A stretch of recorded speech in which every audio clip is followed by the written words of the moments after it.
Good evening, good morning, or good afternoon, wherever you are.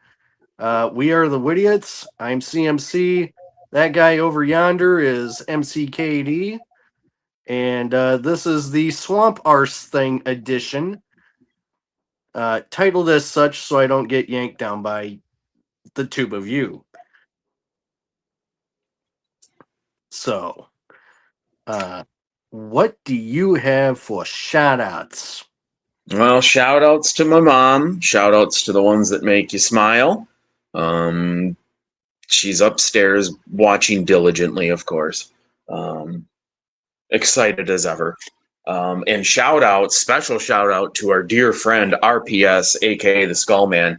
He has gifted me 2 bags of things from the East Coast on his travels for tonight's taste test, and one might be okay. The other is for sure to be just horrific.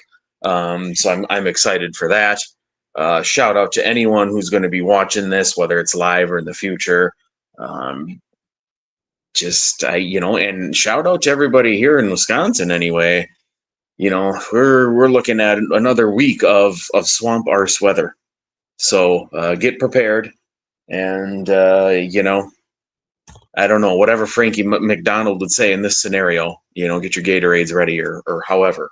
But we're here for the long haul. So, what about you, Corey? Well, shout out to everybody here, of course. Shout out to the ones that may potentially make you smile.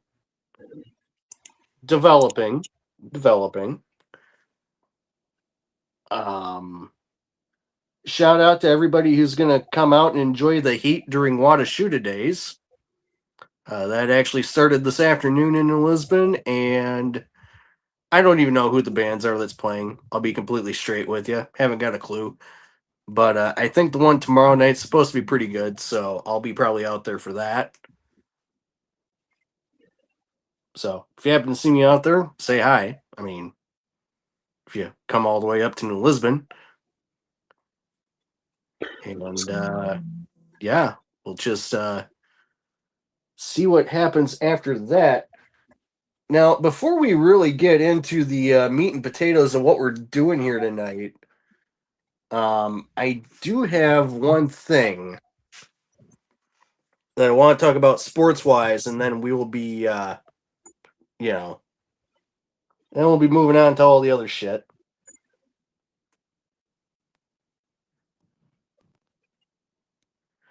Scully, I would agree with that. However, Crisco would probably not be the way to go. Oh, it's gonna burn. It's gonna Otherwise, smell. otherwise you're gonna look like those old Florida women. I mean, you don't want that. Oh God. Good Oh, old leather Betty. it's gonna be rough. I'm just gonna do my best to stay inside. Blessed with a inside job, if you will, in both cases, but I'll take the dog maybe around the block. Basically, in this weather, my poor dog, he may have a worse attitude than I do about this weather. He don't fucking even want to go out most days. He's just like, nah, I'm good. So I'll take him down, get him to poop, hopefully within like a block or two, and then we're headed right back. You know, we're out of here, and he appreciates that. Sometimes he acts like he's in a hurry, but then sometimes he sniffs every tree. So what am I supposed to think? I don't know. But he's comfortably passed out on the couch right now, enjoying the air conditioning. As he should. Okay. I had to do a little bit of a dive into the old Google machine for this one. But this is a report that came out earlier this week.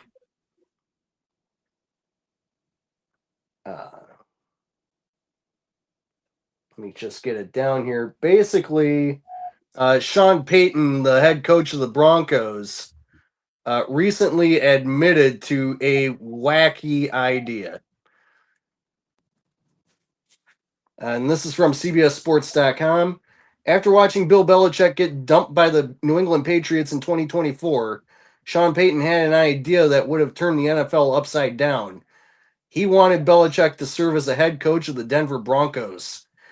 The idea never came to fruition, but if Peyton had been able to pull it off, it would have created the most unique coaching situation in NFL history. The plan called for Peyton to step aside as head coach so Belichick could take his spot. During the NFL playoffs in January, an ESPN reporter was embedded with the Broncos, and that's when Peyton shared the details about his crazy idea. Although the playoffs happened back in January, the ESPN story wasn't published until Tuesday. Peyton is a student of the game who knows NFL history, so he's well aware that Belichick ended his time in New England with 333 career wins. That ranks second on the NFL's all-time list for most coaching wins, behind only Don Shula, who finished his career with 347 victories. With Belichick needing just 15 wins to break the all-time record, Peyton thought the Broncos could help the six-time Super Bowl winning coach get to 348. Under Peyton's plan, he would have stepped aside as head coach and turned the job over to Belichick, and Peyton would have remained as assistant head coach while also running the offense. The Broncos went 10-7 and made the playoffs under Peyton in 2024.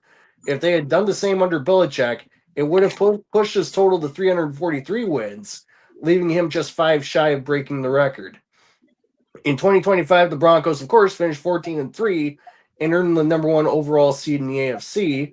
They picked up their 5th win of the season against the Giants, which would have been a fitting way for Belichick to set the all-time wins record because he spent 12 seasons with the Giants as an assistant early in his coaching career. Not to mention, Peyton also spent time as an assistant coach with the Giants. So, there you go. That's basically the gist of it. Yep, I read that. That would have been awesome. I mean, Belichick doing defense, head coach, and Peyton offense. I don't think that team's probably a 2-time defending Super Bowl champion right now. Although Bo Nix was their quarterback, so I don't know. It probably wouldn't have been so bad, but I don't think Belichick would have even been touching either offensive or defensive playbook. He'd have just been there as a figurehead. Like the rest of the staff that Peyton already had there, most likely would have been doing all the work. Yeah, but alas, he's in UNC now, and Yeah, and that experiment's going so well. yeah, that ain't good. It ain't good, but maybe they got some transfers or something this year. Who knows? Well, I mean, maybe there's more hope for them than there is for the Badgers, but Oh God, that's yeah, neither here nor there. it's gonna be a doozy. I mean, I don't have X anymore or Twitter, whatever they call it now. But so that's kept me safe from seeing any of the let's get ready to jump around videos anytime somebody transfers in. Because that don't mean shit. I think the only good thing that you gotta hope for is next year you get a new coach because they got a new athletic director and this coach is not his pick, and well, the team's not going to be good next year, so yeah.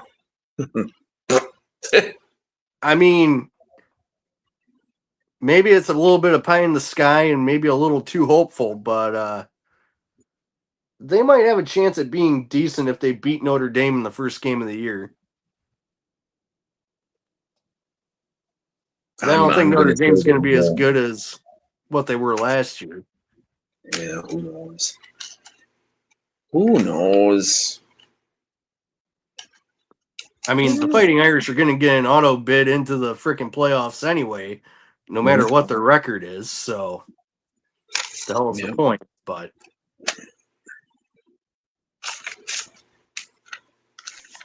Scully says bet the money line. I bet whatever the over under total wins are, I'm going under. Because what's been the case the last 4 years? Oh, we got a quarterback. Bang, he's injured. All right, cool. Well, now you got me curious. I'm going to go look up those odds real quick. I wouldn't. Whatever it is, I don't even care. Under. I mean, what's the week where Luke Fickle's fired? What's that number at? 7, 8? Well, I mean, I would assume that Kalshi, not a sponsor, probably has odds out on when Fickle gets fired. I mean, I don't know. Is there scheduled? I thought, is there scheduled Murderers Row or no? Or don't we know? I mean, having Notre Dame right out of the rip, that's not exactly good news. Oh, well, I mean, plus 980 for the money line. There you go. As of right now. Notre Dame has opened as 20.5-point favorites.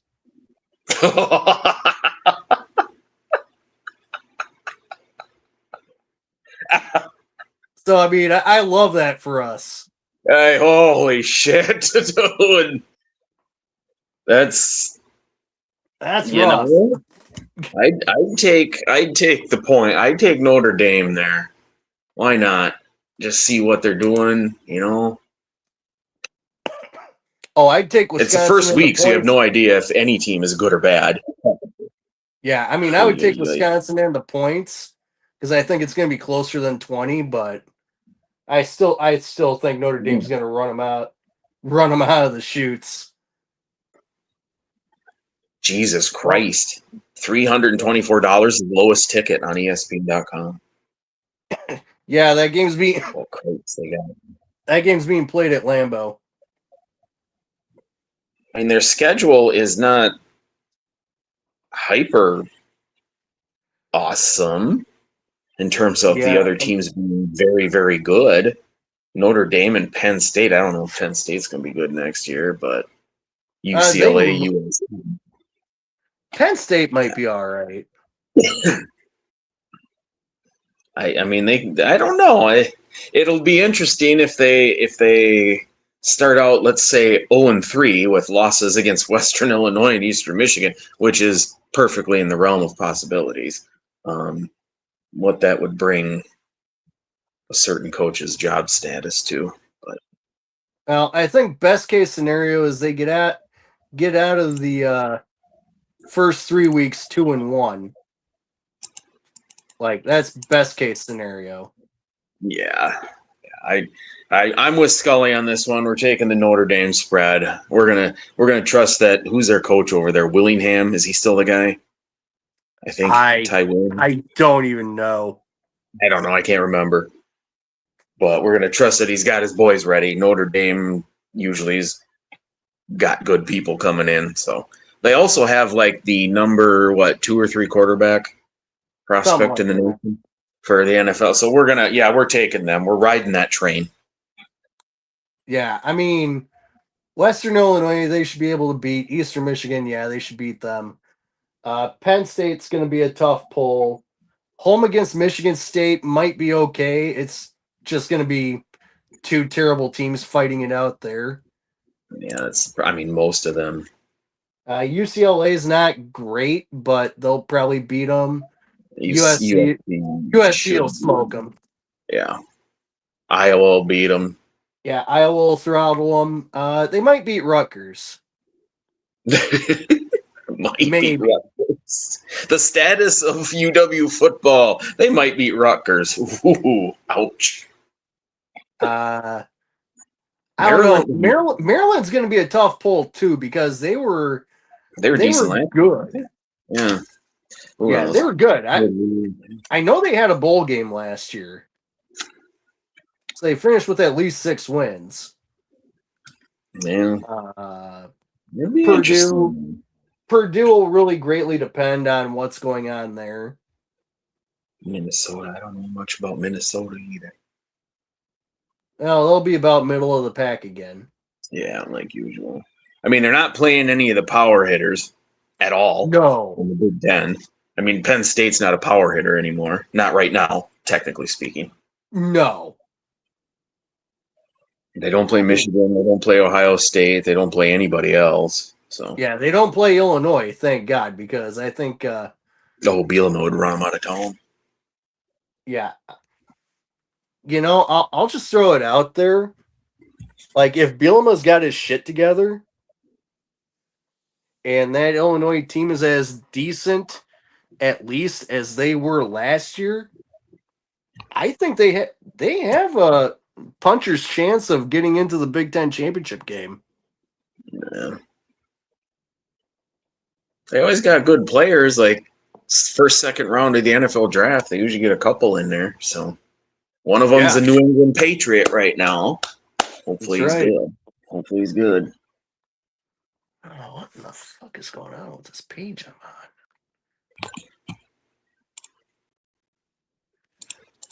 Penn State should have signed Chad Powers. Scully, absolutely correct.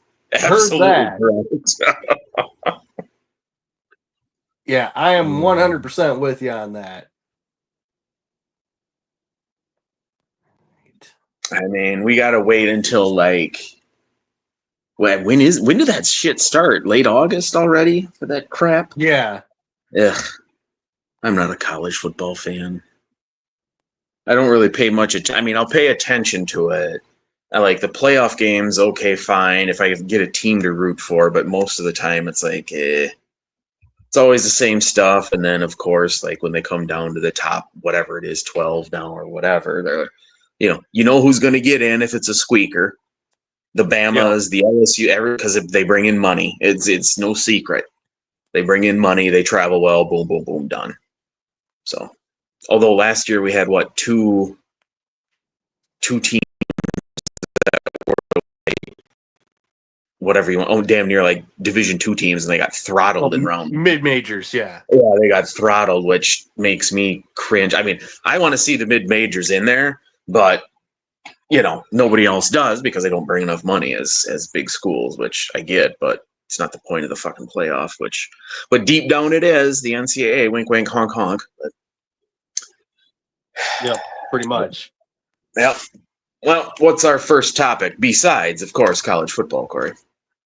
Well, if you want to hit us with a this and or that right away, that'd be. I got cool. A good one. I got a real good one for you here. I got 500 of them on this website, Corey, but there's a section in here for, hang on, let me let me get to it. Well, there's Gen Z, but there is Gen X. This or that questions for Gen X. First one listed, a very important one, MTV or VH1? Mm-hmm. Oh, I guess it depends on the era. Because I could say, like, late 80s, early 90s, it'd be MTV. Because you would have the advent of Headbangers Ball. You'd have Beavis and Butthead. When was TRL? That was mid-90s. Okay. See, that's where I struggle with it, because the mid-90s, I always had to go back and forth. Because you had TRL on MTV, and at the same time, VH1 usually had the show that Scully just mentioned, Pop-Up Video. A classic, an absolute classic. Yeah, and I did rather like Pop-Up Video. Oh yeah. And I've said it before. I don't know what the hell the Mount Rushmore was, but like Rock of Love with Bret Michaels. But that was what 2000s, I think. That was even beyond that. I think VH. Ah man, there's no wrong answer here in my mind, to be honest. I can get along either way. I would rather watch VH1 just because MTV was like very predictable in their programming. They always would show the same shows over and over and over, and they would only have this hour stint of videos of maybe a topic that you liked, and they would play the same fucking videos over and over. Whereas VH1, if it was like totally 80s, you never knew what the fuck they were playing. Never. Right. But I love them The both. I miss them the both. one advantage that MTV had in the 90s, especially the late 90s, was Celebrity Deathmatch. And the greatest celebrity deathmatch character is Stone Cold Steve Austin. oh, I would have said Marilyn Manson. Well, him Absolutely. too. Him too. That was celebrity deathmatch was awesome. Yeah, that's the one there when I was going through that website, I'm like, I gotta ask that because that's one where I don't think there's a wrong answer. I just don't. Yeah, I think MTV takes the edge, especially if you're talking like 80s and 90s. Especially with Celebrity Deathmatch, TRL, and then the VMAs. Yeah, the Because VM. See, I would watch mid them. 90s to late 90s, those performances were must see television. Yeah, I would watch. Yeah, the VMAs, all that. I see TRL was on when everybody got home from school, so I would just turn it on. But I never really got into it. It was a little bit. It's too poppy, I think, for me overall, musically speaking. But it was a good show. Carson Daly is still on TV, which blows my mind, but good for him. Right. But I do. Oh, there's a couple more that I could. I'll ask you this Okay. one. I Yeah, think light it up. Atari or arcade. I don't think I've ever touched an Atari in my life, so arcade would be the Oh. play. All right, I figured you would say something like that. I've had both, or well, obviously I've been to plenty of arcades, but like Atari is way too like I don't know how to say like 2D. It's very Pong, if you Yeah. will, in terms of graphics. Whereas like the arcades, like that's a whole different ball game. And I would absolutely every time we went to the mall, my mom would give me $5, and off to the arcade I would went for God knows how long, and you just play till you're done, and out the door you went. But like nowadays, I think they got those. You can get these arcade machines for like $500 off Amazon or whatever. You put it together, and boom! All of a sudden, you're playing NBA Jam Tournament Edition in your basement. That's what I'm talking about. I Oh, mean, hell yeah. that would be epic. Last one here: Fresh Prince or Living Color, or In Living Color. Fresh Prince, but only because I never really got a chance to like watch a lot of in living color. Oh man, he's heating up. Scully says he ain't kidding. A good old NBA Jam. I was in Living Color diehard. I watched it. I think it was on Thursday nights originally. I watched it all the time, and I never got into Fresh Prince. Never really watched it. I was more like hanging with Mr. Cooper. I mean, hanging with Mr. Cooper, whatever else. Boy Meets World, but In Living Yeah. Color is awesome. And I guess the better question would be like In Living Color or Mad TV, because they're both kind of like skit comedy shows sort of thing. Like that one would be a tough one because Mad TV was awesome. Yeah, Family Matters. Yes. yeah, Family Matters. I mean, I was an Urkel lover, absolutely. Urkel for life. No joke. No joke about that. And of course, like Full House, Family Matters, Hanging with Mr. Cooper, and then I think 8:30 was like Step by Step or something on TGIF or whatever Yep. that show was. Yeah. Yep, step by With that. step, live, coming to you from Port Washington, Wisconsin. Yeah. With that was Patrick Duffy, wasn't it? Patrick Duffy and Suzanne Summers. Yeah, that's what I thought. And the weird kid's name was Cody. Good old Urkel. Man, what a show. What a show. All right. What do we got next, Corey? All right, well, let's rip the Band-Aid off and do these taste tests. Oh, man. I'm going to be writhing in pain. Well, you'll be Um, writhing in more pain when we get down to some of the shit that I'm finding to read to you tonight. oh, My stated goal tonight is to make you as uncomfortable as possible. Well, I don't even know. There's a word here on this bag. I don't even know what it is. I can't, I don't even know what this is.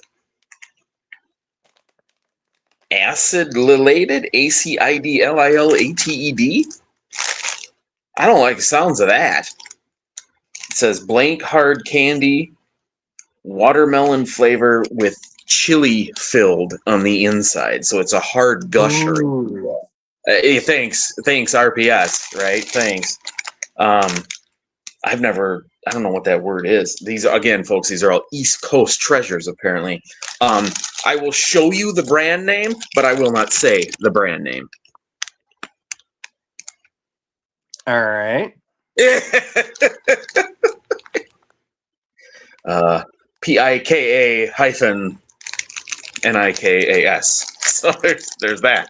I don't quite know why they think that's a solid idea for a brand name, but the Jello pudding cups, Corey. Nice. And speaking of Latin themed stuff. Oh yeah, Doritos. Yep.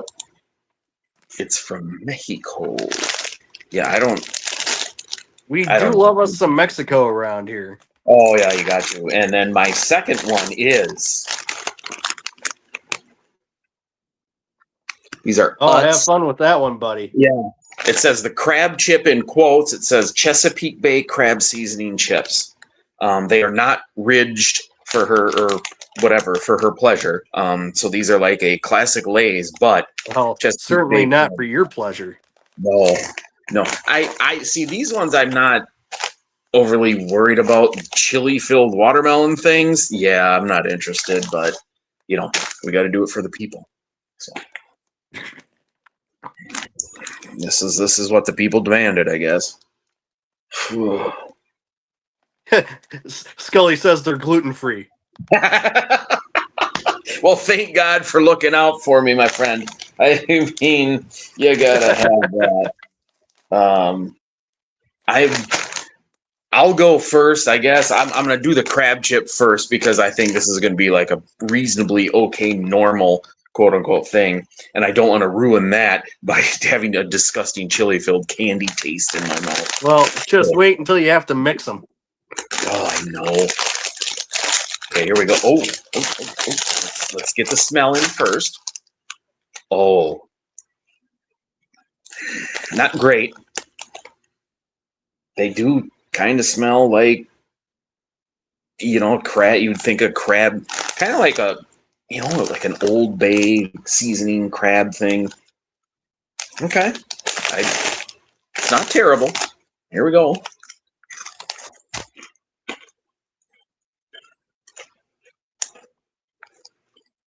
Huh. Those are the blandest chips I think I've ever fucking had. Like,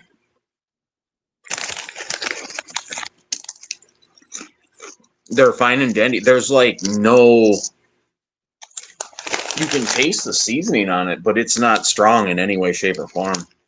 And for that, I got to give them like a 4. There's like no taste to them at all. All right. Well, we're going to see what's up with these Jello pudding cups. Already, I can tell they're using the wrong chocolate, just based on smell. Okay, kind of looks like a Reese's cup. Just completely unwrapped and sitting strangely within the bag. But here we go. Divulge.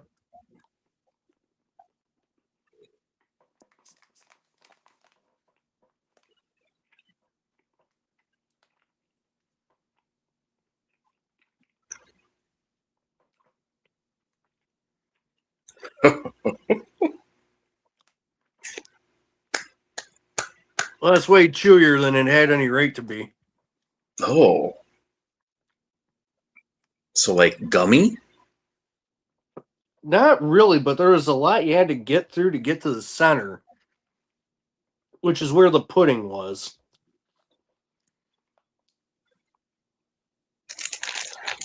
I mean, in all honesty, they're good.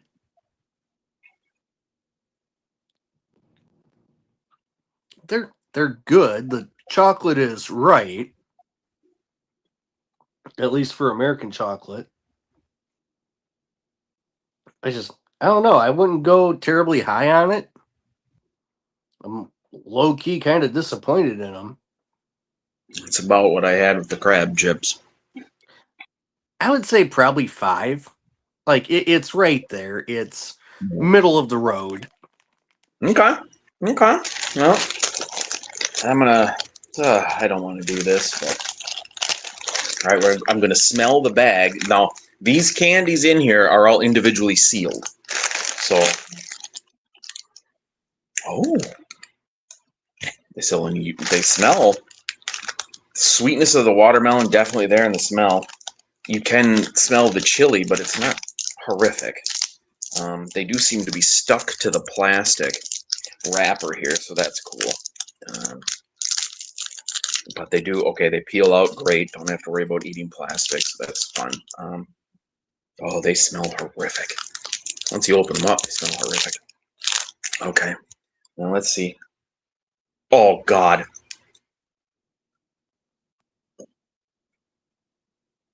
Oh, that is awful. Okay. Oh, dear God. That's fucking terrible. Oh, God. Okay. Oh, that's fucking terrible. I can't even bite through it to get to that chili stuff. It's not what I thought it was, where the watermelon was holding in the chili flavor. There's chili flavor definitely all over this thing. It's fucking terrible. Um, oh, God. Oh. He's gonna he's gonna puke. I'm just trying to get through it. Oh, fuck. Oh, that is awful. Scully, goddamn. Send the leftovers to Corey. Corey's going to have 11 of them at his doorstep tomorrow morning. Going to overnight that shit. Oh, I'm just trying to break it. I can't even do that. Okay. I've broken it. Motherfucker, they switched it around. They fucking switched it around. The pepper, the chili is on the outside, and the watermelon is the stuff on the inside. It says it's chili filled. I don't think that's accurate, unless there's a pocket deeper. We're going to try it. This is terrible. Oh. I will say, once the watermelon came in, it does get better. It does get better. Oh, God. Oh, God. Okay. Okay, I'm definitely in the middle of the candy now. It's all hardened rock. It's hard as a rock throughout. There's no pocket with like liquid in it. I don't know what the chili filled thing means. Oh, it's bad. Once you bite through, again, the chili is definitely around the outside, but once you bite through it and get to the watermelon, it sweetens it up. Definitely not good. These are a 1.5s for me. But it's at first, it is not as bad.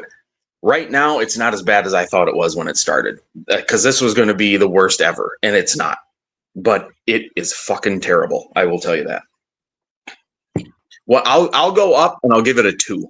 I'll give it a 2. Boy. All right. So there, with these Doritos sour gummies, we have mango, mandarin, pineapple, lime, tamarind, and fruit punch Oh, I as the hope flavors. you need to find that tamarind and have at it. Well, first one right out of the gate, it's pineapple. Ooh, sour pineapple. All right.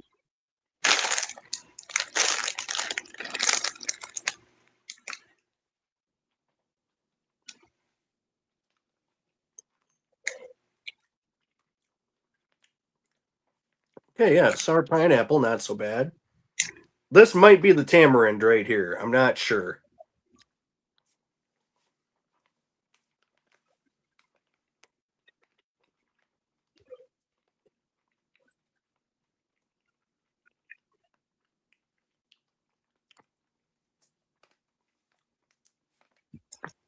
Ain't hardly nothing to it if it was tamarind, but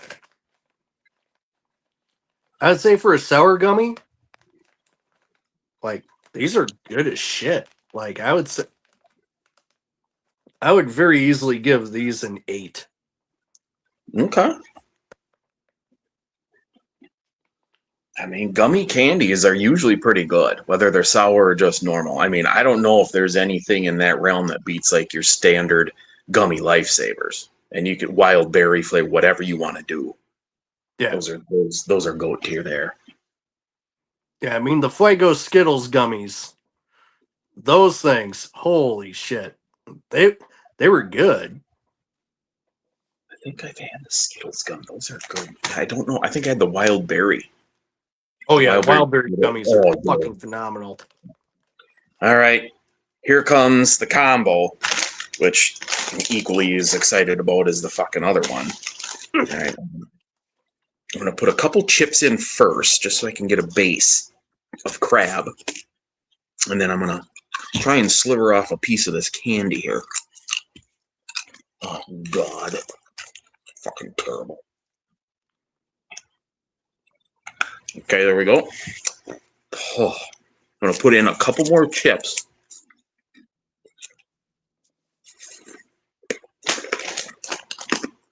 We're crunching it down.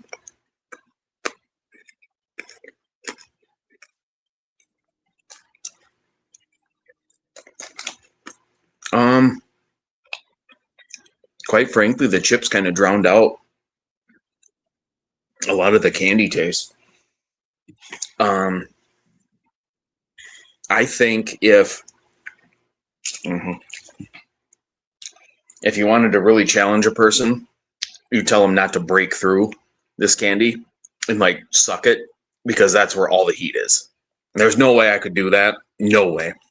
I would give the combo a 3. Like, it's not really. It's just kind of like, yeah, okay, whatever. But these candies are not great. These are just. I will be mailing these to Corey for Corey to try the rest. I will absolutely be mailing them to you. So get ready. All right, so I think this is a mango of the gummy, and I'm gonna just shove it in same time as the pudding pop. So I don't know. Good luck to me.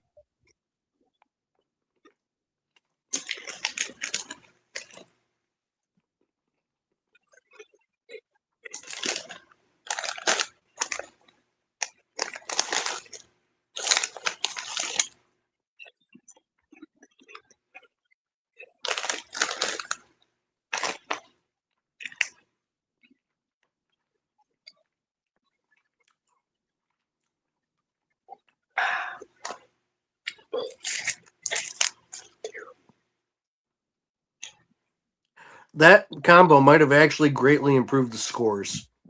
Ooh. So I gave the pudding cups a 5. And I gave the sour gummies an 8.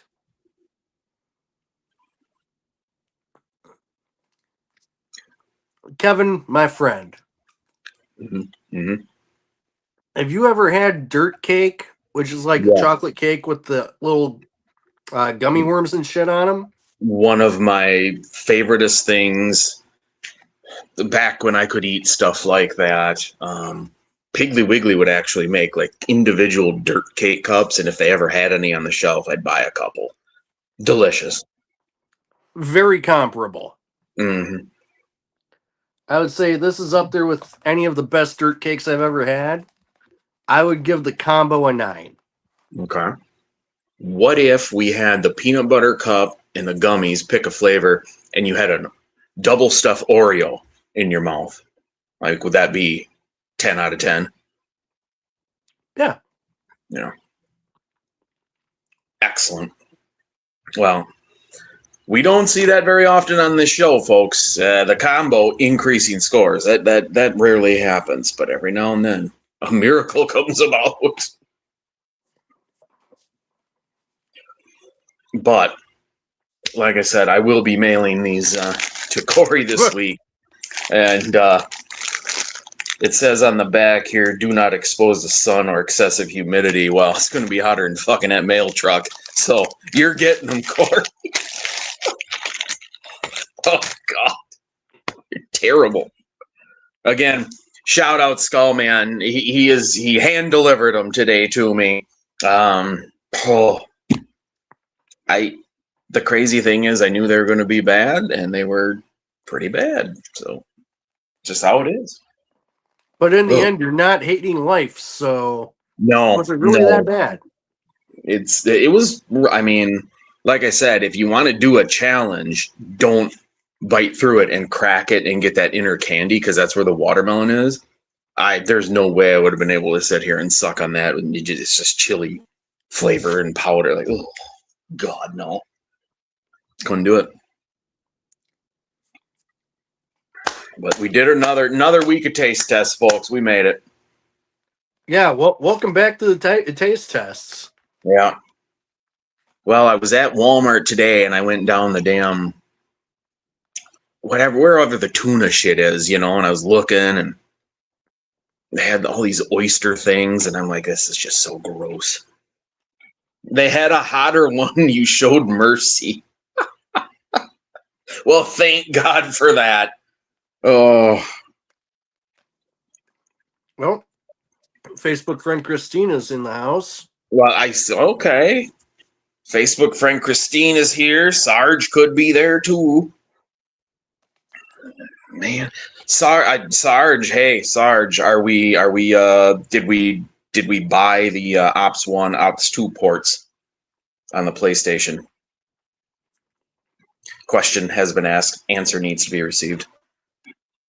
I need to know, because I did today. So I'm ready. What's that in preparation for? Well, Ops 1 and Ops 2 games are probably that is like PS3 or 2 or whatever. I mean, this is in the infancy of online gaming, basically, and it's Call of Duty.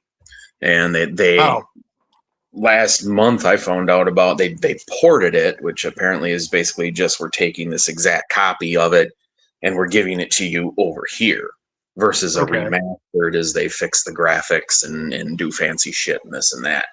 And so the gamers that played that stuff, we have been dying for something from Call of Duty for at least a half a decade that's any good.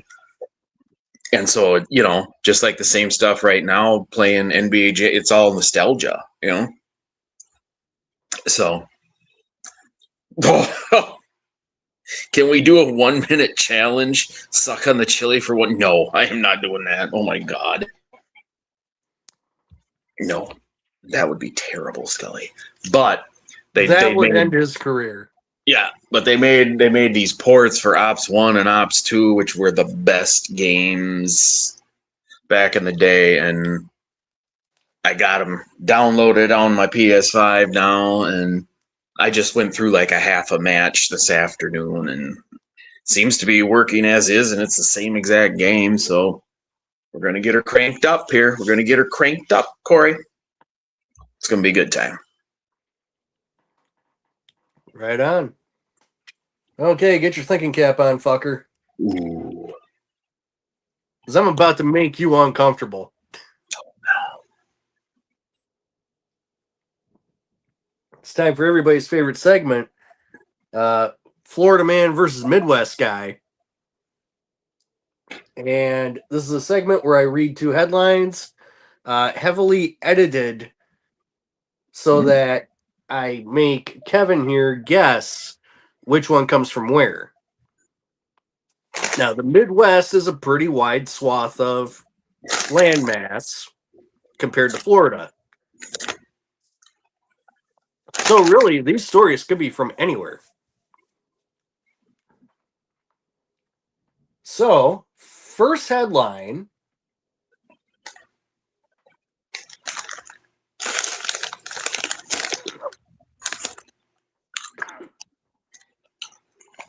Man arrested after fighting deputies pulling him from a canal.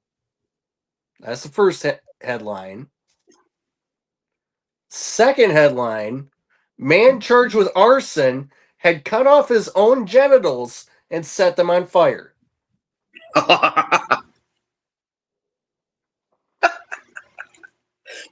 So, my first instinct, you said canal. Now, granted, a canal can be anywhere, but I feel like there's probably more canals in Florida. So I'm going to say that one is in Florida. You'd be correct. Yes. I do want to hear all about the genitalia on fire, though. Oh, you will. Oh, no. That's a doozy of a fucking story. So let's go to Florida first, because that's always more fun. Florida man arrested after fighting deputies pulling him from alligator-infested canal.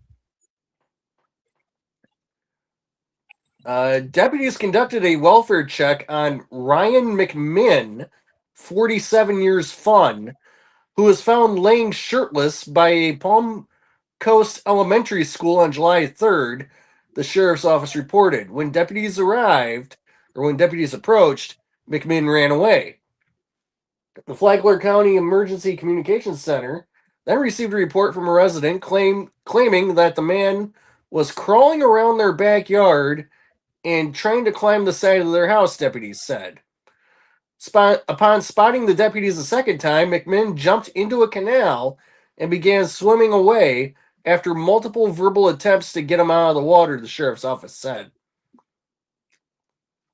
Deputies waded into the canal to pull McMinn out, but during the rescue, McMinn began pushing and pulling and allegedly grabbed a deputy by the neck while trying to shove another deputy underwater, the sheriff's office said. Eventually, McMinn was secured and arrested on shore. He was treated by Flagler County Fire Rescue and transported to the hospital before being booked into jail. It's a shame an alligator didn't come and bite on him a couple times before all that happened. Yep.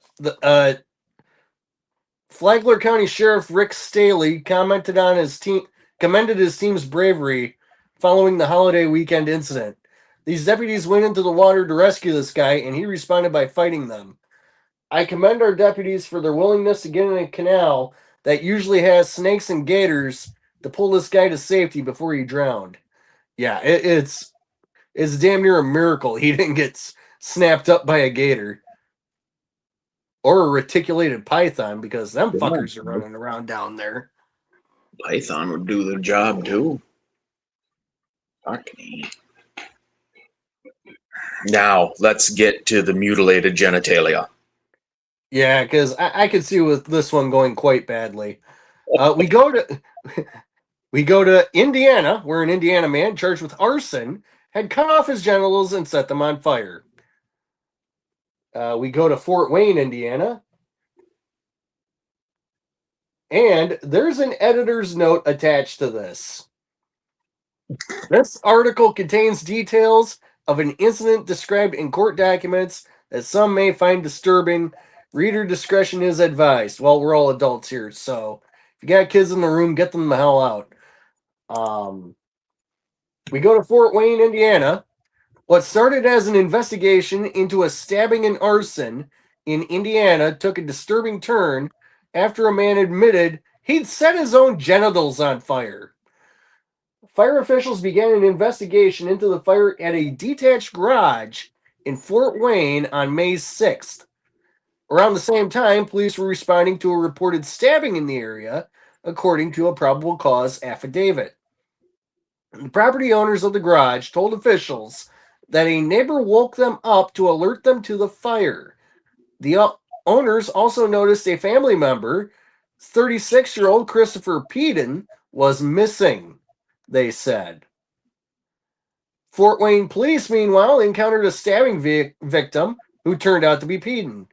According to court documents, as he was being transported to a hospital, he claimed he'd been stabbed somewhere in downtown Fort Wayne.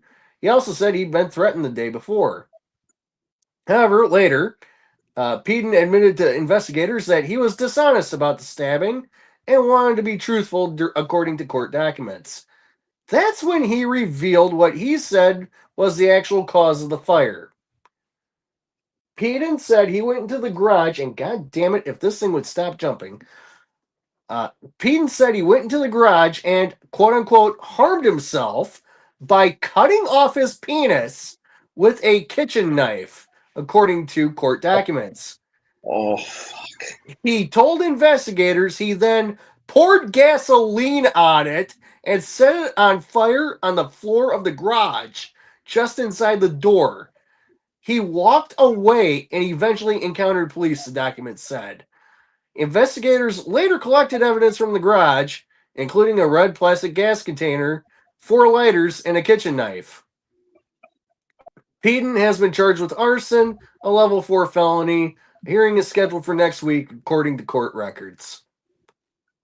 Okay, first question. He used his dick as a wick. Valid. Very valid. Did we find the penis? Or did it burn up? I am being led to assume that thing became charcoal. Okay. Now, also, how was he not bleeding all over the place when the cops first saw him? How did they not go, why you're bleeding? Because he was a reported stabbing victim. So they were looking for somebody who was bleeding. Huh. And they didn't go, I'm confused as to why how he met them one day with chopped off penis, and then then goes back the other day, said, oh yeah, I cut off my dick, and no, this is all the same night. Oh, okay. Oh boy. Well, I think there's probably a mental institution that has got a lifetime bunk for him at this point. Good Lord. Yeah, I have a feeling he's going to be found not eligible to stand trial for some reason. Sarge putting up a scissors and gas tank emoji. I love it. I mean, Scully, you are correct, man. If you think you're having a bad day, reflect on this poor guy. Holy shit. Whew, that's rough. That's rough. Damn. Indeed. Now, Fort Wayne, that's where, no, Notre Dame's in South Bend. Yeah, Notre Dame's in South Bend. Yeah, okay. Well, there you have it, folks. Our first ever cut penis edition of Florida Man versus with Midwest.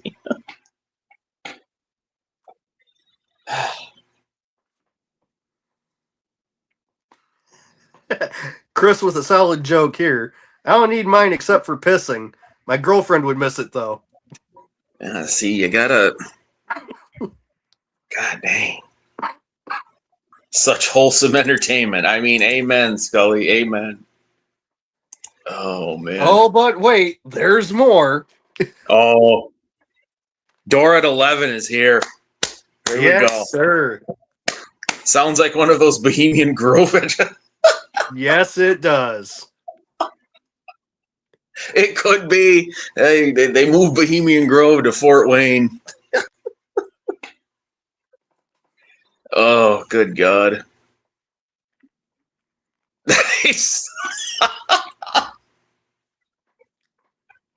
Sarge, I mean, you got a very good point there. Perhaps his transition therapy was getting a bit expensive. He just took matters into his own hands. Said, fuck it. Oh my God. I mean, he just goes out, says, snips it, and then burns it. Like, that's the part that's throwing me. Like, low key, I can understand cutting off your own dick. Low key. I can understand it. Jesus. Because who hasn't want? Well, no, I shouldn't say that. But like, maybe there was, maybe there was something that happened. Maybe he got rejected. You don't know, and decided he was best off as a eunuch.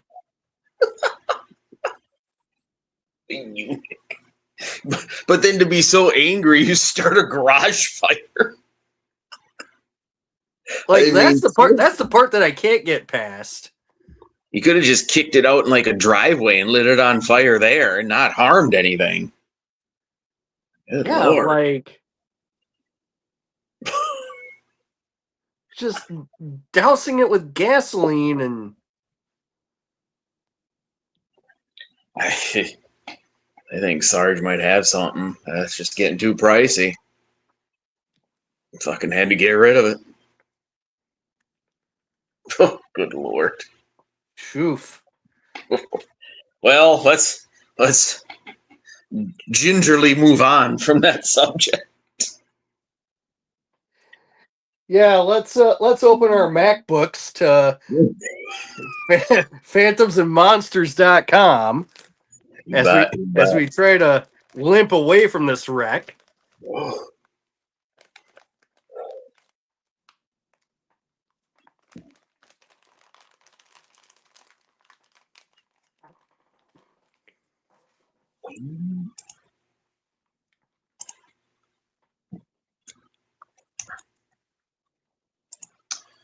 Wayne, Illinois.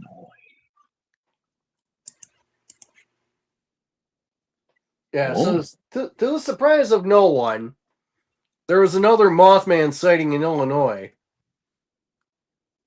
They seem to enjoy being down there. Headline reads: Wayne, Wayne, Illinois winged humanoid sighting, and the Fox River corridor drowning theory. So we're looking at northern Illinois here.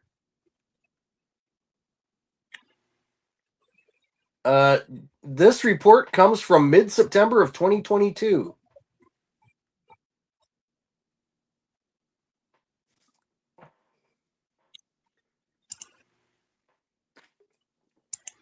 Oh, we're about to get into the fucking weeds with this one. From the witness report, I want to present this as a theoretical framework connected to my mid-September 2022 sighting in Wayne, Illinois, and the recurring string of drowning cases and disappearances along the Fox River and throughout the broader Chicagoland area. I understand that local authorities, police, and coroners look for standard physical evidence. When a person has recovered from water and the physical evidence supports it, these deaths are often ruled as accidental drownings, or they remain under investigation pending toxicology and other findings. Why would that sound familiar? Smiley face, which is one of your like pet theories. what about This theory is not meant to override those official findings. It is an alternative hypothesis about what could remain unseen if the initiating cause happened before the victim entered the water. Now, folks, in case you're not aware, or maybe you just don't know Kevin good enough, back in the day when everybody and their brother seemed to be drowning in lacrosse, Kevin was right on top of it with the smiley face theory. There's something weird going on in that town, I'm telling you. Don't go down by that river. Yep. And even though there's nothing official out there to confirm it one way or the other, it is a compelling theory. But let's get on with the Wayne, Illinois sighting because this is going to be fun. I hope, anyway.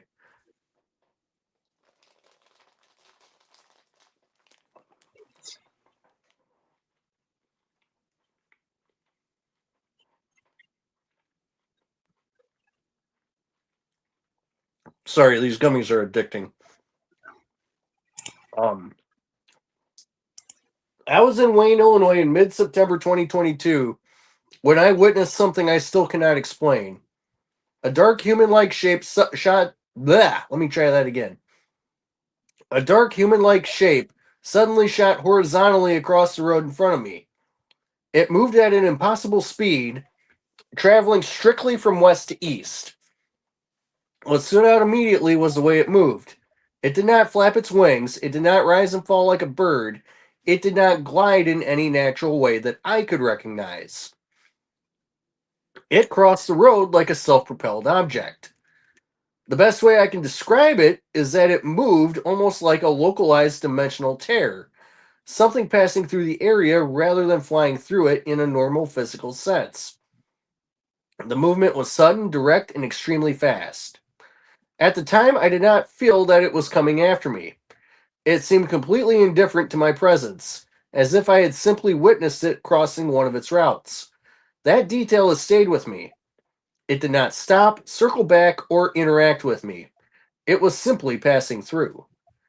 Uh, Theoretically, an entity moving at this kind of velocity would not need to physically grab or grapple with a victim. If a lone walker were on a dark river trail near a bridge or along a steep riverbank at night, the entity could make a low altitude, high speed sweep directly across that person's path. The southern the sudden kinetic force, shock, and panic could knock someone off balance before they had time to react. A person could stumble, fall from a bank, veer toward the water, or be thrown into the river without the entity ever leaving obvious physical evidence on the body. That would make the true cause almost invisible to a standard death investigation. The coroner might only find evidence consistent with drowning, while the actual trigger, shock, disorientation, or forced movement would be gone. Other reports suggest that this type of entity may not always attack physically. It may indirectly cause a situation that leads to harm. Uh, Further south along the river in Batavia, a driver reportedly encountered a similar entity that dropped out of the sky and appeared directly on the road. Instead of physically attacking the vehicle, it stood on or near the bridge area and used its presence to induce intense fear, panic, and disorientation. Theoretically, a sudden confrontation like that on a bridge approach could cause a motorist to swerve, overcorrect, or veer toward a guardrail or riverbank. In this model, the entity's speed and presence became the weapon. It does not need to touch the victim if fear and terrain do the rest. What concerns me now is the direction of travel and the geography around the sighting location. Directly west of the area is Pratt's Wayne Woods, a large forest preserve filled with wetlands, ponds, dark wooded areas, and concealed water features. Continuing west from the Wayne area also leads toward the Fox River Valley and the larger water corridor that runs through the region. Since that sighting, I have come to believe that these locations may not be random. The forests, wetlands, riverbanks, bridges, and isolated walking paths may form a travel corridor for this thing. I cannot say exactly what it was. I cannot say why it would appear to some people but not to others, or why some encounters seem passive while others seem more aggressive. In my case, it did not seem interested in me. It was just moving through. But after comparing my sighting with other reports from the Fox River corridor, Batavia, Chicagoland, and nearby waterways, I believe there may be a pattern involving these entities: water, wooded preserves, bridges, and fear. The object I saw was not behaving like a bird, it was not moving like an aircraft, it was not something I could explain as normal wildlife. It was dark, human like, and winged form, moving at a speed and in a manner which felt completely unnatural. That is why I believe the Wayne sighting should be considered as part of the broader Fox River corridor mystery. In June 2026, the body of a missing teenager was recovered from the Fox River in Elgin. She had reportedly last been seen walking on foot along Abbott Drive. That area is not far from the river, and the disappearance reportedly occurred after dark. In July 2026, the Kane County coroner identified a St. Charles woman after her body was recovered from the Fox River near St. Charles Township. She was found in the same broader river corridor. Just months earlier, in April of 2026, an elderly South Elgin man was pulled from the Fox River in St. Charles. That case also fits the same geographic radius, where the water grid, trails, bridges, and wooded river access points overlap. There have been numerous waterway body recoveries throughout the Chicagoland area, including surrounding suburbs and the city of Chicago. Social media has been buzzing with talk of serial killers, but I believe there may be another possibility that deserves consideration from a Fortean perspective. So, why do these incidents occur so often? Or why do these incidents so often occur near water? Why are there repeated reports of winged humanoid activity near waterways, bridges, and river corridors? I remember one report from Lincoln Park in which an individual saw an entity dive into a body of water and simply vanish. There's no splash and no ripple. If this entity feeds on fear or is drawn to fear, then drownings would produce extreme terror in the victim. That emotional discharge may be part of the pattern. There is also the question of what this entity actually is. Is it connected to UAP activity? Is it interdimensional? Is it something biblical or demonic in nature? Or are these categories simply different human interpretations of the same phenomenon? At this point, I can only say that my own encounter changed the way I look at the Fox River corridor. I do not believe the location is random. I believe the water, wooded cover, bridges, and isolated walking paths may all be a part of the pattern. So, Kevin, what say you? Well, um, first thing that stands out to me is where there's water over a roadway, there's usually a bridge. So that connection is, you know, I don't think that's too far fetched. Like water, bridge, bridge, water. They pretty much go hand in hand. But you know, going back to what the good old Mothman, he was on a bridge all the time. That right in Ohio or Mm-hmm. wherever. Yeah, that was a bridge thing. Um, this guy sounds like he definitely spends a lot of time in the paranormal realm, websites, knowledge, and that. So I sounds like he's just spitballing ideas and seeing if anything sticks. Whether or not he's got something or not, I can't even decide. But in terms of like what he saw, it wasn't very descriptive or anything, and there was no context. Like he's just driving along, and poof, this thing flies out of nowhere or something like that. Like Right, not much to go on in terms of like his sighting, and then the rest was just him kind of spitballing theories. But it's interesting. It's something right, to talk about, you know. But other than that, besides, well, yeah, where there's water crossing a roadway, there's going to be a bridge, okay, and then the Mothman was on a bridge, and you know, might be something there. Who knows? I mean, I don't think he's wrong in any of his ideas or theories, but is he right? I don't know. right. Food for thought, as they say. Food for thought. What about you? I mean, it's a theory. Yeah. I It, mean, it's neither right or wrong, really. I mean, yeah. And like he's down there in this Wayne, Illinois. Basically, it's a suburb of Chicago. So like, yeah, there's way more people. There's plenty of water down there in the city of Chicago. Rivers, this and doing that. Lake Michigan, blah blah blah. I mean, yeah, these people can fall in the river. Not every one of them is, you know, a murder per se. right. But who knows? Who knows? Yeah. As they say, CBA could be anything. Could be anything. Absolutely. All right. Well, let us move on to Reddit. Yes. Yes.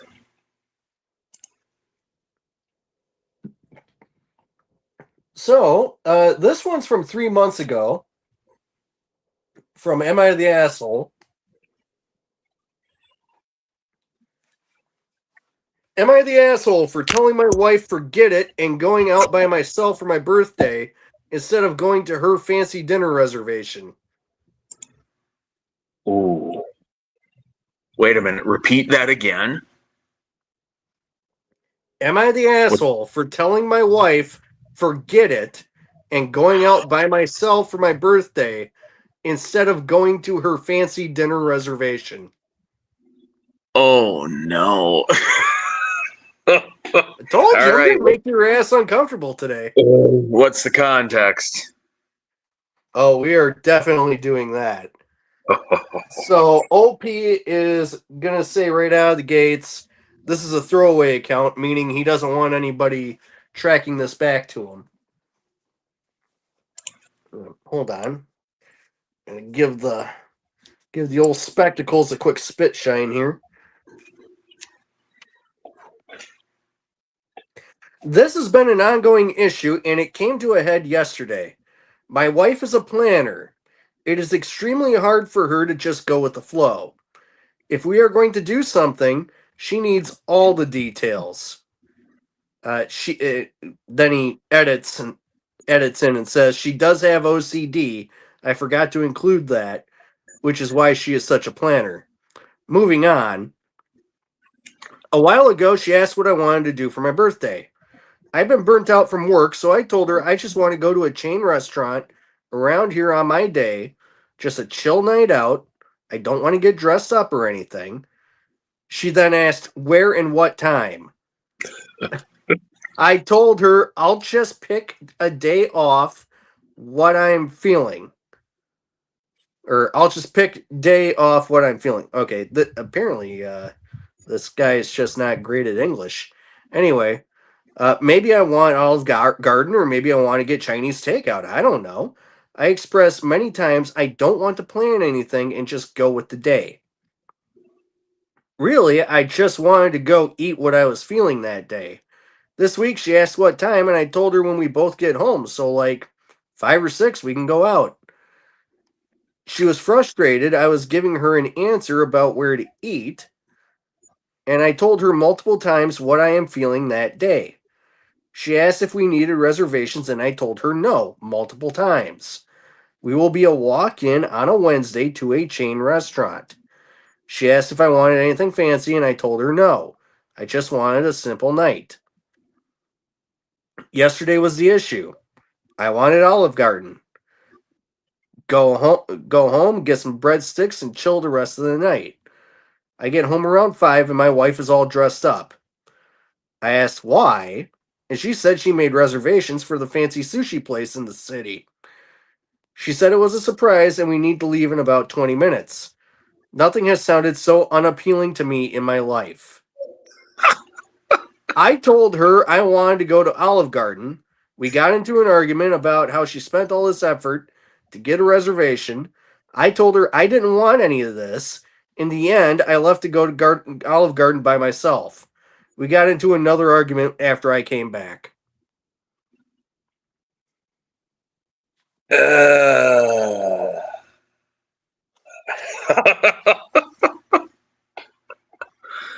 Ooh. Oh, that's a tough one.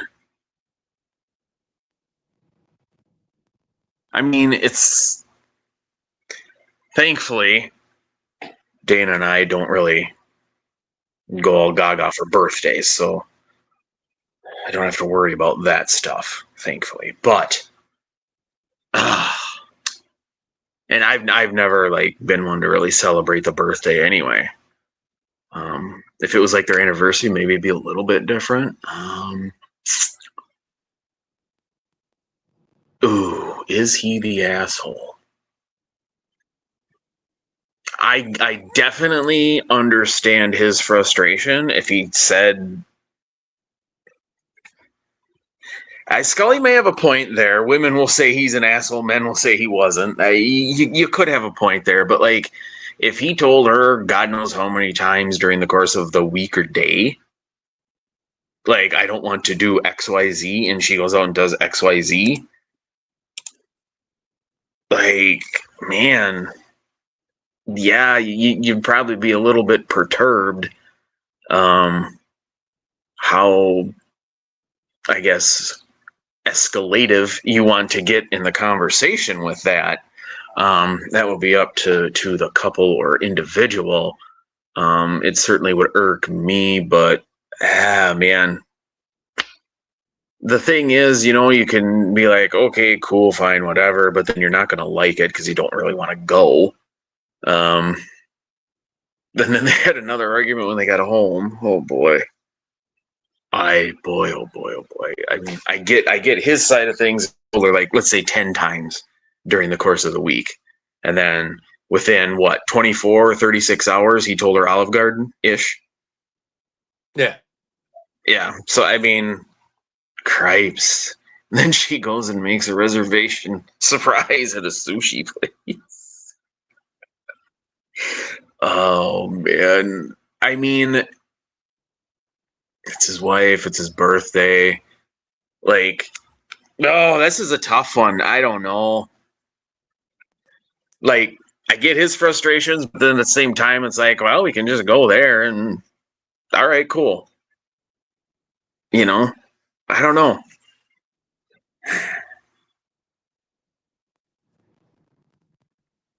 Is he an asshole for it? No. Is he, I think both of them are equally blowing something up that probably, you can just kind of go, okay. All right, you made these plans, et cetera, et cetera. I'll go eat sushi. Let's do it. That's my official take on it.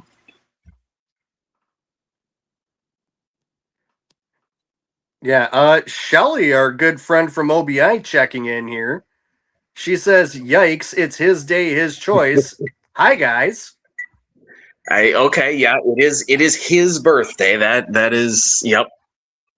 Yep. I want to kind of sort of lean on his favor just because he told her God knows how many times it's not what he wanted, and then poof, all of a sudden that's what he wanted. So who knows?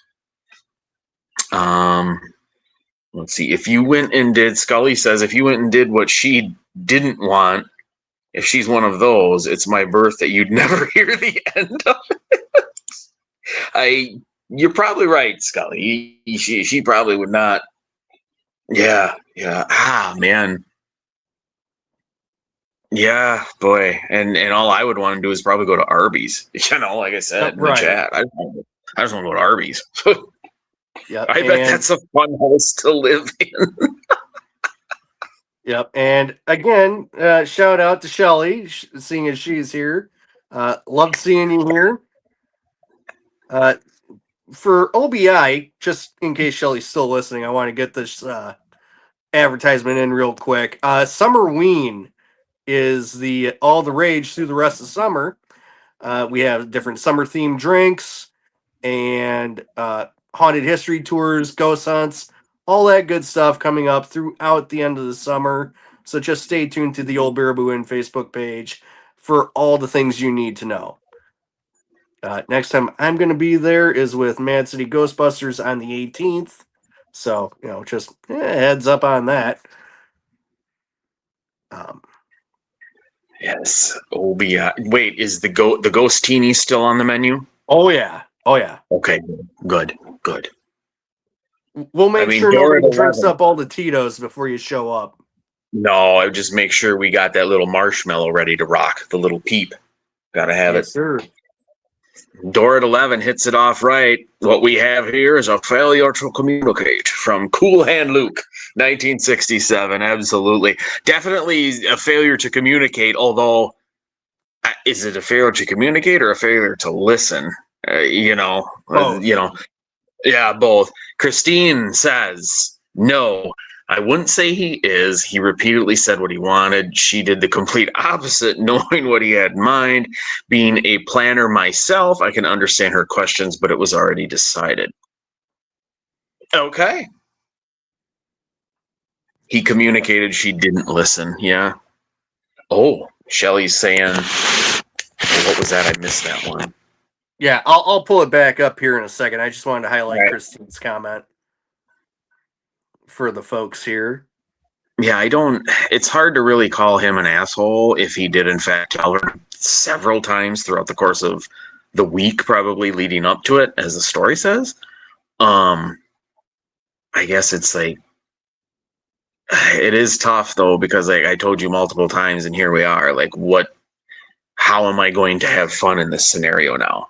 Because now he's pissed off because she didn't listen. Yep. Yeah, Shelly does agree with Christine.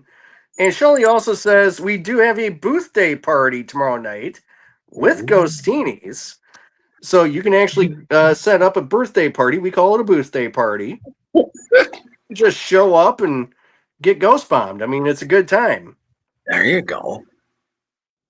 Definitely, ghostinis are definitely good. Not my birthday though, but Well, that would have had to have been last month. We should have set something up for you. oh man, I don't even. Birthday. Well, that was a good Okay. one, Corey. You got another one? Yeah. So I just wanted to get back in here. I would agree that he's not the asshole in this case, and Reddit agrees with both of us. Not the asshole. Yeah. And much to Scully's chagrin here, we have a lot of women piping in and saying that he's not the asshole. Okay. Okay. Yeah. Top comment here with 27,000 upvotes. Not the asshole. Your wife didn't spend that effort for you. She spent it for herself. She knows that. She's just mad she didn't get her way. Um, Yeah. Yeah. It's yeah. Yeah. Scully says, I hope he orders Taco Bell DoorDash for her next birthday.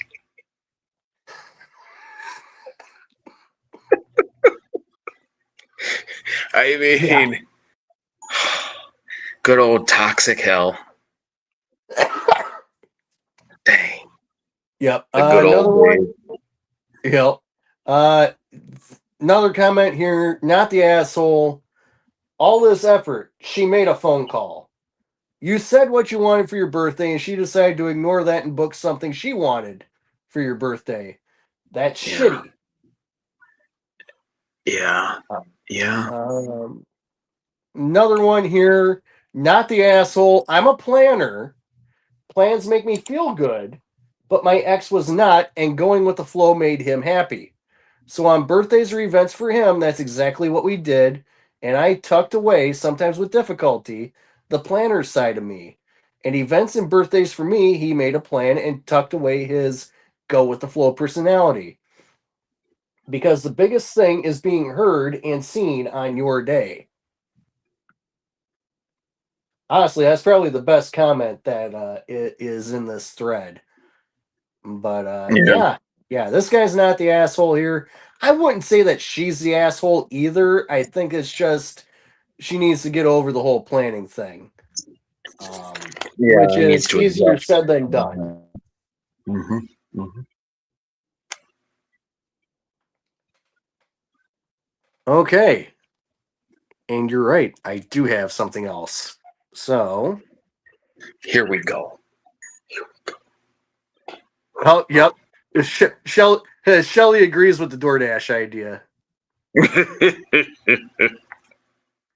And Christine, I think you would be correct. It does sound like this wife struggles with flexibility, and that would make sense. Good old compromise. Yes, sir. All right. So, for our second Reddit story of the night, we go to Today I Fucked Up. Today I fucked up by accidentally liking my boss's 8-year-old vacation bikini photo at 2 a.m. on Instagram.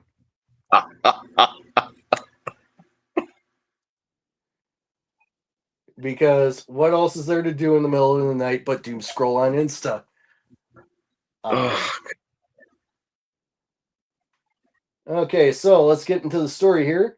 I've been at my current. Let's see, when was this posted? Oh, this was posted 8 hours ago, so this is fresh.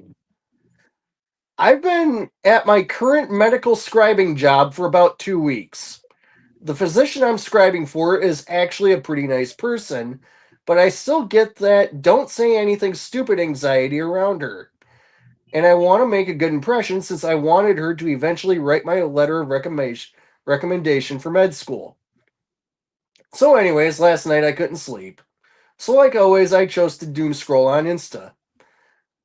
Instagram for those that are Gen Z impaired. Um, Eventually, I decided I should find some similar topics to talk with my physician about, so that she has a more favorable opinion about me, and so that we don't have any awkward silences in our conversations. So I ended up looking at her profile because they'd mentioned a hiking trip during a meeting, and I was curious as to where they had gone. It started instantly enough as I looked at a few recent hiking pictures, and they turned into older posts. Then somehow I was looking at photos from 2018. Then I accidentally double tapped on a beach vacation photo from 8 years ago. I immediately unliked it, closed the app, and stared at my ceiling, wondering if deleting my account would be enough or what the hell I should do. Right now, I am panicking because I have a shift tonight, and I have no idea what the hell to expect. What do I even say? Not sure if it's relevant, but she is single, so it probably looks like I'm flirting with her. But if I admit it was an accident and that I was stalking her account for talking points, I feel like I look more like an idiot. What do I do? Didn't it just say he clicked it back so it doesn't look like he likes it, or can you not do that on Instagram? Oh, he undid it, so Oh, okay. Well, then what the fuck's he worried about? well, I the thing with Instagram is I don't know if when you unlike a post, does it take away the notification too? I mean, I think you can do that on Facebook and you still get the notification. And then if you like click to see like what it was or like what the picture was, it just doesn't exist. Like the Facebook doesn't take you anywhere. Right. I don't I know. mean, Yeah, I don't. Instagram and Facebook are owned by the same people, so it might work the same way. Probably. Yeah. I mean, Scully says, accidentally my ass, you were creeping. And with a shout out to Eric Church there, too, for those who don't know. Creeping. Yeah, I don't. I mean, yeah, fucked up, but that ain't nothing. You undid it right away. I wouldn't even know why you'd be worried about it. That you know, Right. funny. It's a funny story for sure. Oh, yeah. But he's That's got nothing to worry about. He'll be fine. yeah. So the commenters here are having a little fun with the guy. Top comment, 4,000 upvotes. It's better than liking the picture of the boss's 8-year-old child in a bikini. Yeah, yeah. Somebody else did make a similar comment that they misread it. Another comment says, "Oh, log back in, check your profile, and scroll to the recent likes. If it's not listed there, I don't think she's got a notification. The push notification will still be there, but the in-app notification will not. So that's just to clarify all that." Yeah. That's an innocent mistake, or however you want to word it, I guess. Yeah, that's totally innocent. Yeah. Another commenter here. I did something similar once, but it wasn't a boss, but a new friend. She just sent me a friend request on Facebook and I accepted. Me being me, namely a nosy git, so this guy's British, went trolling through her post history and photos, accidentally liked a 10-year-old photo of her, and I didn't realize until I got a message saying, "Stalker much?" I haven't lived it down 12 years later. She still occasionally brings it up. Oh, and we're married now. You know, sometimes you gotta do what you gotta do.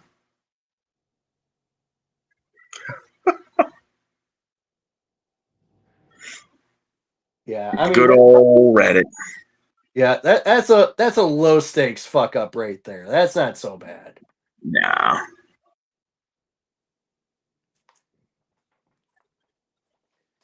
My friend, do you happen to have any facts that sound like bullshit? No, I got plenty of them, Corey. Plenty of them, Corey. All right, lay one on me while I get the planner folder of doom out here. Well, this is a site that has 101 facts that sound like bullshit, but they're facts.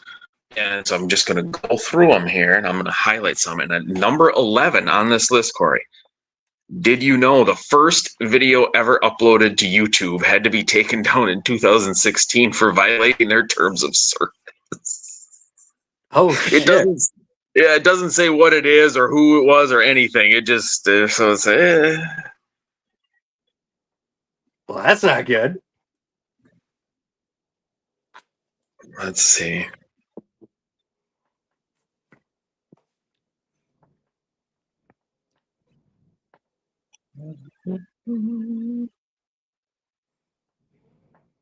The kneecap is the roundest part of your body. Let's see. I So look at my kneecap. I look at my head. yeah, Yeah, I would agree. I would have guessed the head, but let's see. All fossils found in Canada belong to the Queen. Indeed. Well, the king now. Well, yes, the King is. Every member of Iron Maiden was a Quaker. Really? That's what it says, eh? Was being the key word here. Cat Stevens' first name is Catherine. I don't know if that's true or not. That seems. Yeah, I don't Let's know if I see. buy that one. Let's see what good old Wikipedia calls him. Well, probably by his current name, if I had to guess. Yusuf Is like, Islam. yep, Yusuf Islam. Okay. Yeah. It doesn't say anything about Catherine, so I don't know. It's hard to say. X-rays cannot pass through Velcro. Interesting.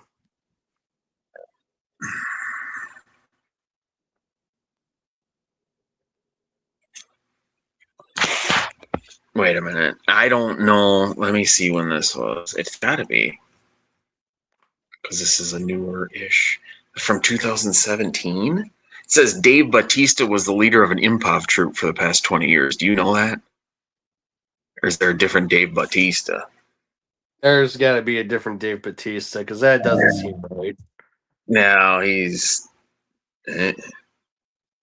Bat Out of Hell was written by Meatloaf after an argument with Ozzy Osbourne. Who knows?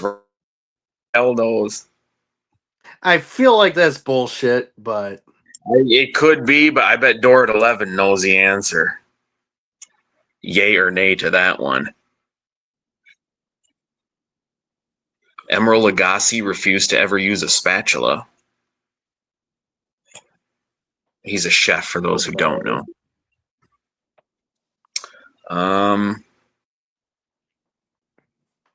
Let's see. In Argentina, where in the world is Carmen Sandiego is called In Pursuit of the Red Rebellious Bird. I like it. I could believe it because she was always dressed in red, and her little didn't she have like a feather out of her cap or something like that? So she looks like a bird, kind of in the animated stuff. I don't know. Yeah, I don't know about that, but I don't know. The founders of Johnson and Johnson were not related, by the way. oh yeah, I knew that. Yeah, but those are your facts that sound like bullshit today, Corey. Or your bullshit that sounds like facts, depending on how much of that shit was actually true. Yeah, we don't know. We're not here to verify. We just Where's Joey in stats? Yeah. Damn it. Yeah. Oh my god. We need a Joey in stats. Absolutely. That's what we need. All right. Well, folks, we have arrived at the main event of the evening.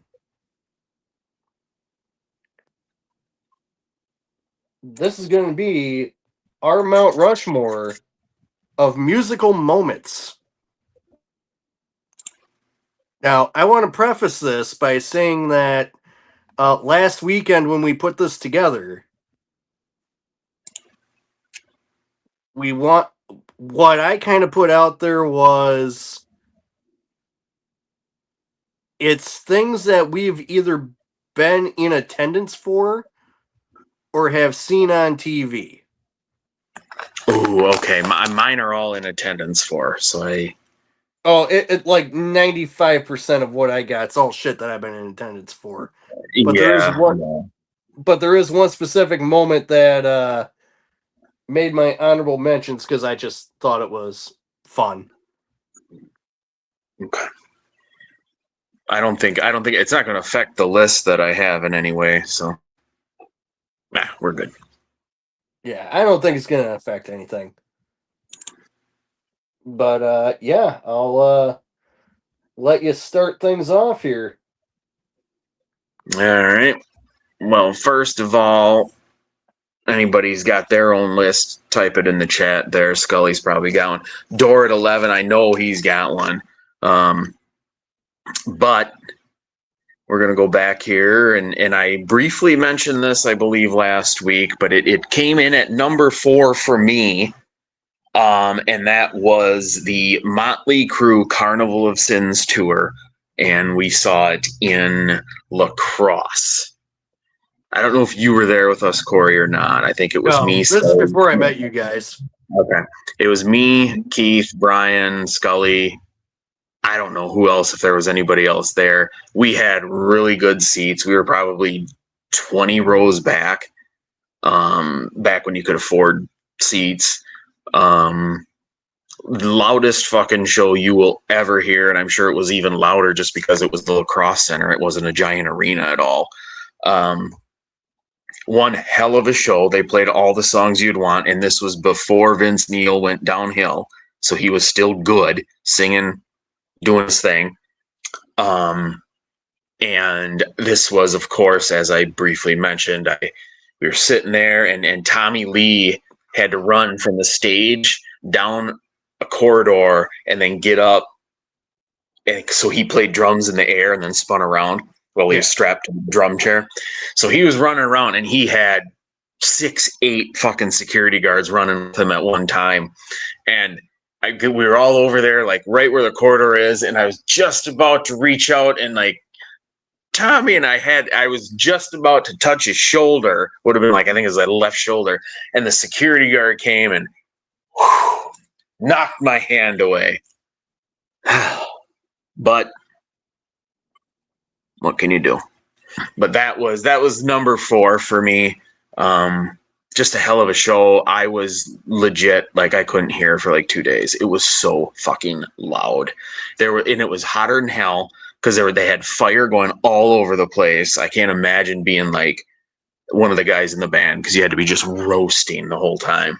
But well, Mick Mars probably didn't feel anything, but no, Mick probably, he's just doing his thing. But yeah, number 4, Motley Crue. Oh, look at the chat here. Let's see. Scully, number 4, Motley Crue. Kevin has almost touched Tommy Lee and just about jizzed. I mean, that was a moment. That was a moment, my friend. Absolute. Yes, sir. All right. So my number 4 is the from the only time I ever went to JGO Bandcamp. The headliner that night was Seven Dust, which is my number 4. This is at the end of a very, very long and hot day. Seven Dust and another band that I'm going to mention were the only 2 acts that I wanted to see. I could give a shit about anybody else. Because well, to this day, I love Seven Dust, but I just wanted to be there to see them live because you got all kinds of good shit on there through their history, and just to be there for that, for LeJohn's like stage presence, and to be there with one of my best friends, Carrie. Shout out to Carrie. She's probably elbows deep in work at a brewery out in Colorado right now. But to be there and experience that was probably one of the best nights of my life. That was the first night I ever got a contact high because I was standing front stage for another band while Boba Flex was the next stage over, and everybody lit their joints all at once over on that side, and the wind blew my way. So yeah, that was the first time I had ever quote unquote imbibed on the devil's lettuce, and I was also quite inebriated in other avenues. Excellent. So Excellent. yeah, it Yeah. was a good time. Awesome. No, I never been to JGO band camp. Just never went to it, but no doubt a good time. Boba Flex, yeah. Seven Dust, yeah. Oh, fucking Scully. 3. No, his number 3. His number 4 was actually my number 4, so that's pretty sweet.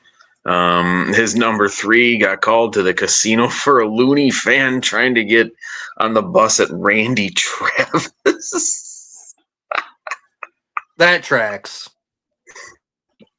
Oh my god. He poured an entire 12-pack of Dr. Pepper into the biggest mug I've ever seen. Who did? Randy Travis? That'd be awesome.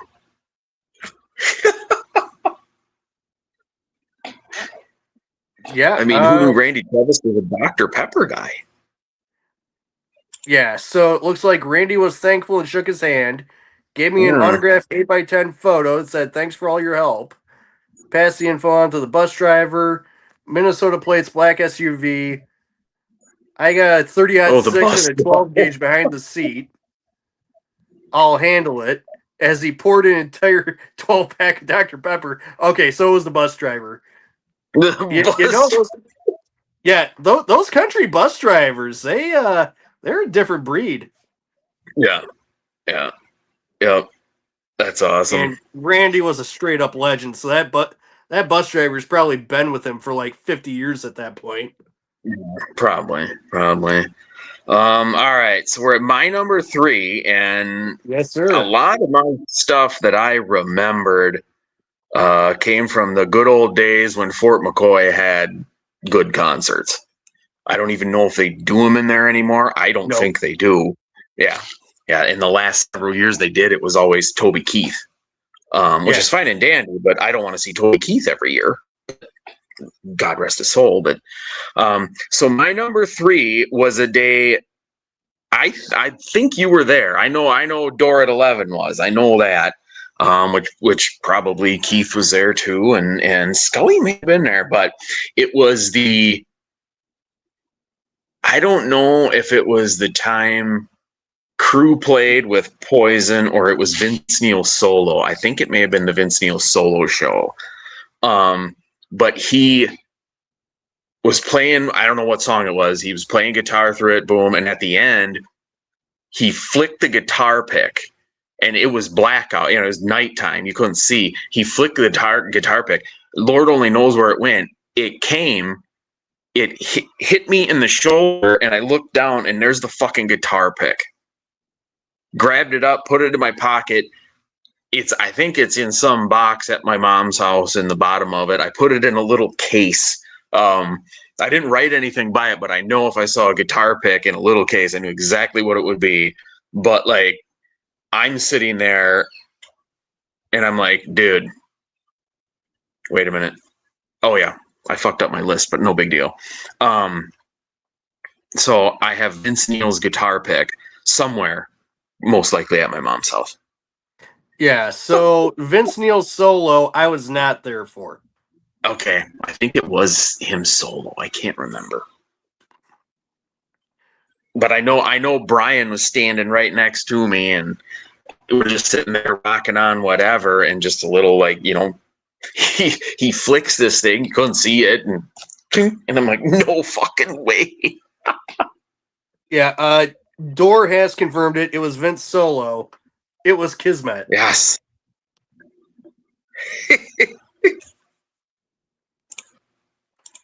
All right, before I get to my number 3, Chris posted his list.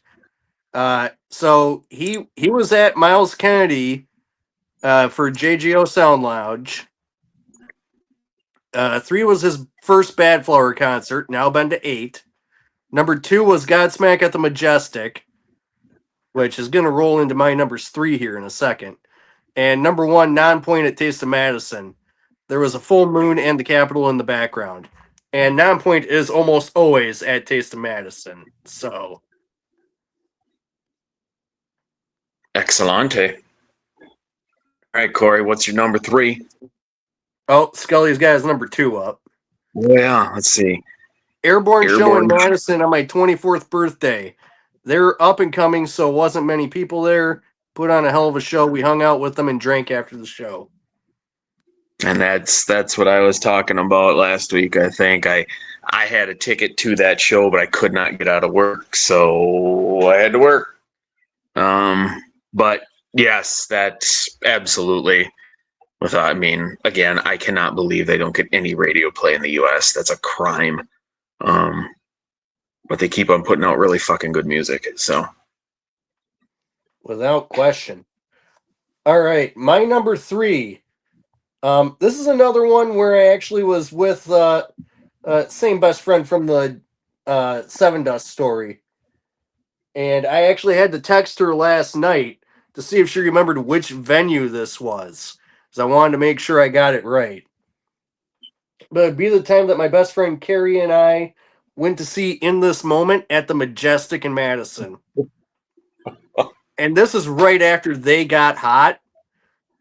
So, Blood was their top song, and I think maybe Whore was the other one. yes. Maria Brink wearing Next to Nothing. Oh yeah, it was great. It was great. Like we were both taking turns like staring at her. There you go.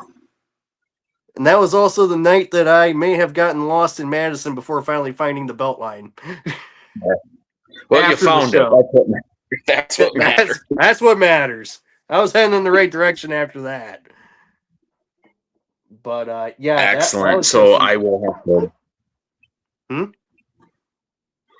No, I was just gonna say something. Go ahead. No, go ahead. Oh, I was gonna say I have to preface my list now here because I drew an arrow and I didn't pay any attention to it, and I was gonna do it earlier and I forgot to. But like this one now is going to be my number 3 because I should have moved them down. So it's all good. Okay. I'm just giving you one more than usual. So technically this would be my number 3, but it's a combination of both, but it leans towards the first one, and that is simply seeing Alice Cooper fucking live. Oh, there you go. If you haven't seen Alice Cooper live, do it now. That is an unbelievable experience. He opened for Motley Crue, I believe, once where I saw him, and then he was at Fort McCoy too on his own. The stage shows were pretty much the same.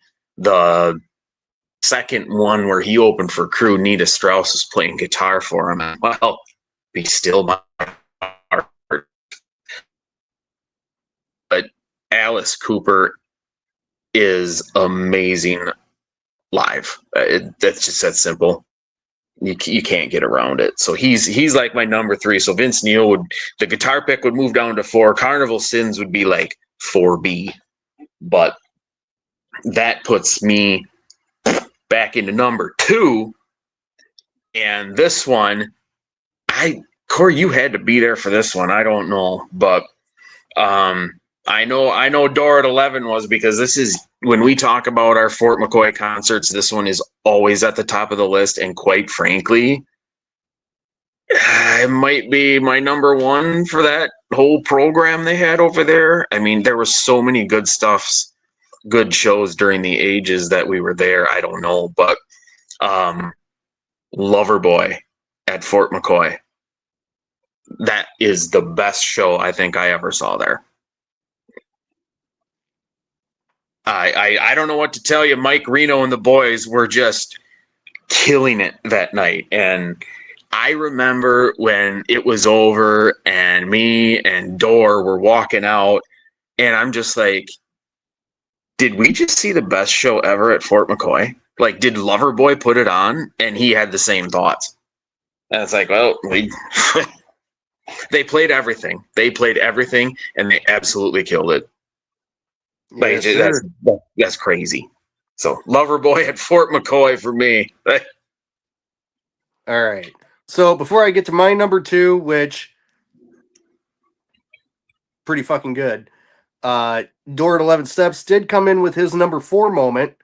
Lead singer of Molly Hatchet, Phil McCormick, acknowledging KAR from the stage at Fort McCoy. Drink up, brother. I believe KAR is going to be his brother. Indeed, it is. Yeah. I mean, dude, Mike Reno, the king of over delivering. Dude, that was a hell of a show. Hell of a show. Oh, let's see. What did Scully say here? Wait a minute. Where are we with Scully? Soundcheck wasn't too. Did we miss Scully's second one? Yeah, Airborne it's show. up No. here a little bit, dude. Yeah, I saw Airborne. Yeah, we got that one. Let's see. Okay, Scully's number 1. The band I was getting with, asked to open for the Lost Trailers on the big stage at the county fair. You got to see the whole band. Yeah. We had to be there at noon. Jesus Christ. Soundcheck wasn't until 2. We had to wait for them to soundcheck first. They were jamming Sweet Emotion or soundcheck. Then we did our thing. It was a 9-hour day for just a 12-song set list, but it was a blast. Dude, county fair. Nothing wrong with that shit. No, hell no. Good old Sauk County Fair. I assume Sauk County Fair. I don't know. One of them. But let's see. Chris says shows I didn't see live: Super Bowl, Michael Jackson, Woodstock, Ozzy, Nirvana Unplugged. Yeah, I mean, that's a solid ass list, too. Just for shit that you weren't there for. Yeah, lead singer for the Lost Trailers was higher than a kite on something higher than Mary Jane. Yeah. We all thought nose candy.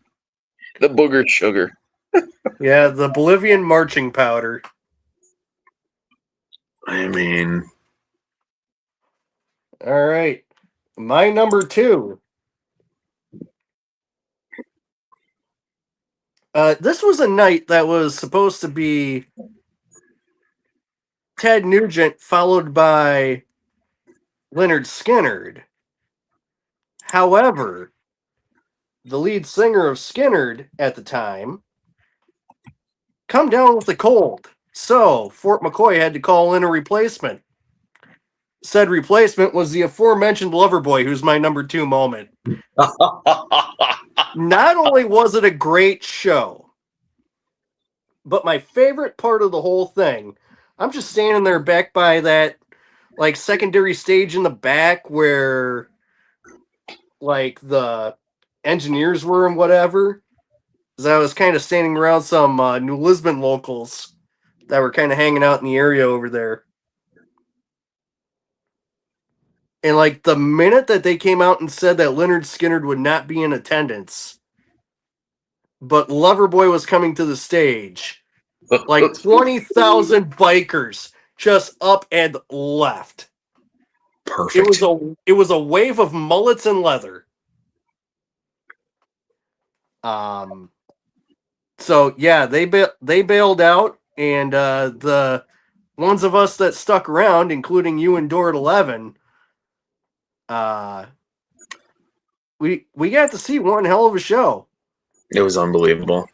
It's unbelievable. You would have never guessed it in a million years. But they played everything, every hit they had, and they rocked the house. Just unbelievable. Oh yeah, they did. Yeah. So, Door, we got your number 4. We need 3, 2, 1. We need to know where Mike Reno ranks for you. But that brings us to my number one. And I typed it in to look up the date because I knew February 8th, 1998. Before I knew anybody here, I think, for the most part.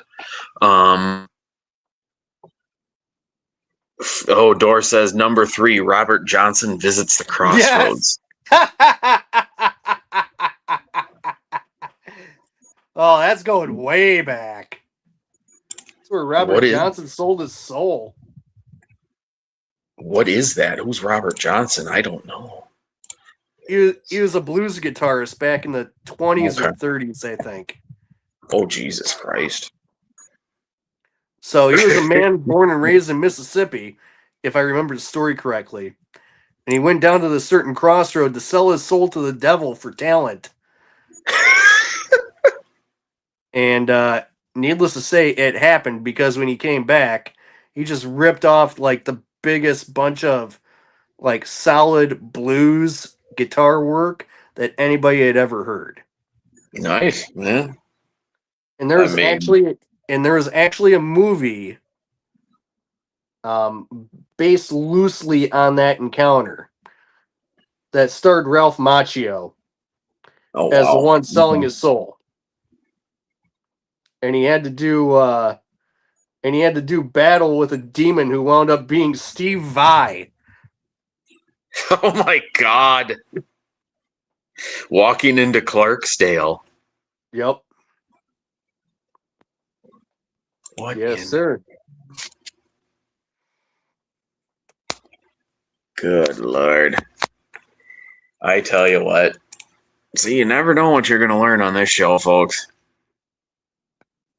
Yeah, I mean, Dor can probably clear it up a little bit, but I think I got like the finer points kind of nailed down on that story. Yeah.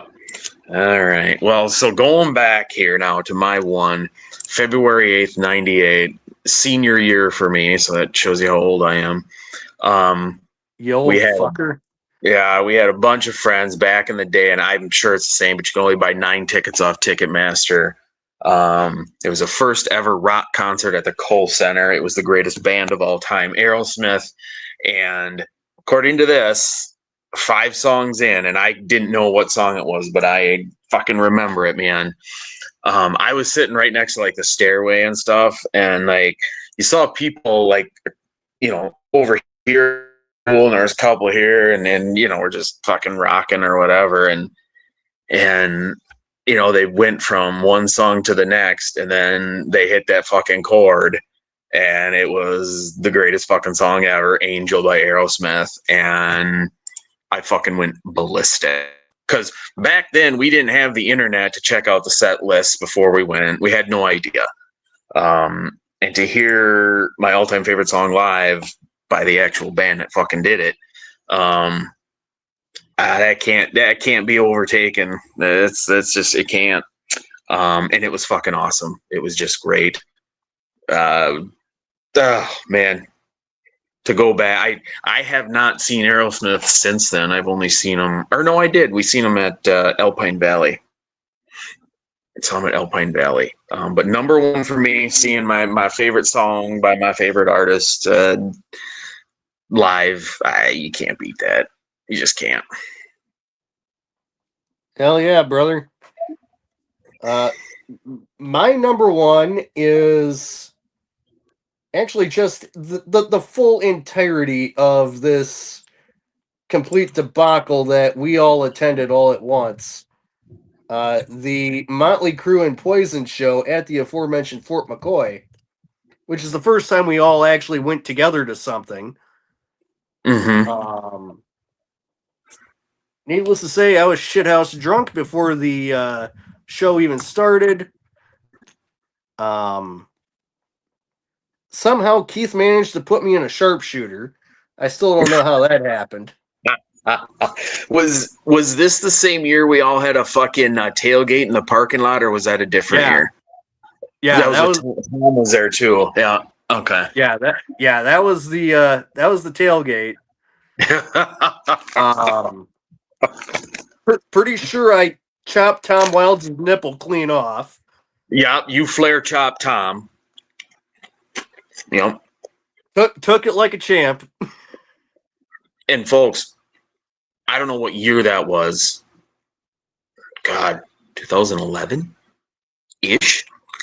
I got pictures of it on Facebook. I don't know what year it's from, but those were $20 tickets to go see Motley Crue and Poison. 20 Yep. bucks. And the opener was Bo Bice. Oh yeah, we didn't give a fuck about that. Yeah, no, we absolutely did not. No. People happen to think Door at 11 may have been Bo Bice, though, because Yeah. they were definitely shouting him out. Yep.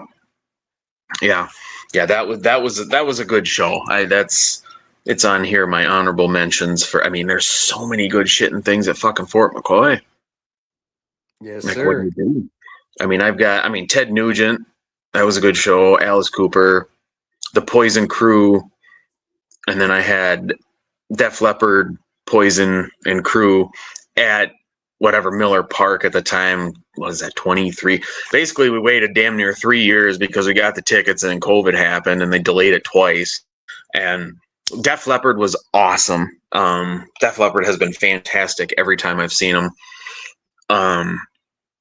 But Motley Crue and Jesus Christ, we all knew this at the farewell tour, 6-8 years ago that Vince Neil's just not. Yeah, It's he not was good. cooked. At least, yeah. Poison and Crew were awesome, or Poison and Def Leppard were awesome. Any Rock Pilot show out at the lake bars, fantastic. Like amazing fucking memories with the good old Rock Pilots. And me and Dor went and saw Rage Against the Machine at Alpine when they had the reunion tour. So this would have been like 04, somewhere in there. It was raining that afternoon before we got there, and it was kind of drizzly for the little bit first part of the show. So people were like skiing down, they were sliding down the fucking hill at Alpine. Yep. And so you had to like watch your back, because if you didn't, you were going to get out of there with a torn ACL. They were just flying down the grass because the grass was wetter and shit. And we went there with a friend from Superior and his wife at the time, and the music was awesome. It took us 2.5 hours just to get out of the grass parking lot onto concrete. It was such a long time to see concrete. And then the thing was, my plan was, me and a friend from Superior and his wife, we were going 5 hours at least from where, 6-7 hours from where we were at down at Alpine, because we had a camping trip with a bunch of my Superior buddies that weekend. So we were doing that, and we got there at like 8:30 in the morning because it took us so long to get out. And I was just, wow. But we made her. Nobody ever fell asleep. But that event there made me say to myself, I will never go to Alpine Valley again for anything. And I stuck to it. Number 2, Dor says, Jim Morrison, girl, we couldn't get much higher on the Ed Sullivan. Ed Sullivan. Ooh. That's going back. Yes, sir. You got any honorable mentions, Corey? Of course I do. Oh, wait, I do have one final one. And of course, Electric Savior, Kendall, Wisconsin.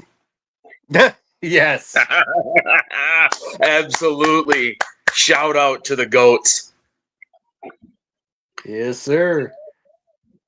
All right. So my honorable mentions include seeing Leonard Skinner at Fort McCoy. I give zero shits that there were no like original members left.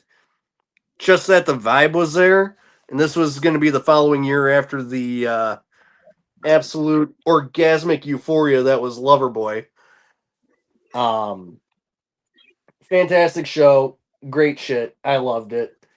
Another honorable mention was Marilyn Manson at the MTV Video Music Awards from like 1997 when Chris Rock hosted. I think it was like Beautiful People and like two other songs that was played. And then when it all ended, Chris Rock comes out and goes, "Y'all better get your asses to church."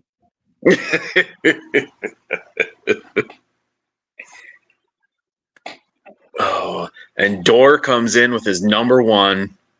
Marty McFly invents rock and roll. Yes, sir. At the Enchantment Under the Sea dance, of course, November 12th, 1955. But your kids are going to love it. That's true. He did. Chuck Berry's cousin, you know? That's right. And then my final honorable mention, this is from the same Bandcamp concert that was headlined by Seven Dust. This was the only other reason I went to that concert. It's because Jackal was going to be there, and I just knew they were going to play the Lumberjack song. And when... Now, the fuck's the lead singer's name now? Lead singer for Jackal, help me out. Oh, Jesse James Dupree. Yes. When he brought out the chainsaw, exactly 5 people in attendance knew what was going to happen, including me. And holy shit, it was the greatest thing, one of the greatest things I've ever seen in my life. Like, the Lumberjack song is one of my favorite songs of all time. Hands down. Classic. But yeah, those are our lists. Excellent. Thank you all for participating here, Scully, Chris, Dorr. I mean, we got some good shits going down there. Holy balls. Hell yeah, we do. Unbelievable. Right. And holy hell, we crossed the 2-hour landmark.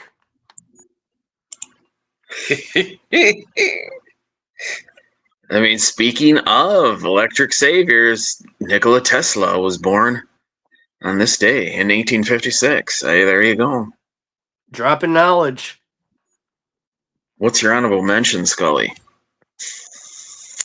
Let me see. Oh, it's up here. We drank one. Yeah, you just gotta get it up here a little bit. Never Honorable even mention the Rock Pilot show where Kevin's friend Chad got sucker punched by some douchebag, and we were all ready to end him where he stood, and he ran off like a little bitch. The first part of that doesn't show up on my chat. Yeah, it's not even here. That's all right. Yeah, no, dude, I will never forget that day. Fucking, and Chad had a fucking cast around his wrist because I think he broke his wrist or something. Yep, I remember that. And fucking my other friend Derek was there, and I met you guys there, and we all come in, and we're just sitting there, and we don't even know what the fuck the guy's problem is. But he hauled off and decked Chad, and he's just like, Chad just looks at him, and and then his friend grabs him, and they run off. And then all of a sudden, before anybody can like go, what the fuck? We're all standing there, and we go looking for him. We go down to, because that was at Shipwreck. Yeah.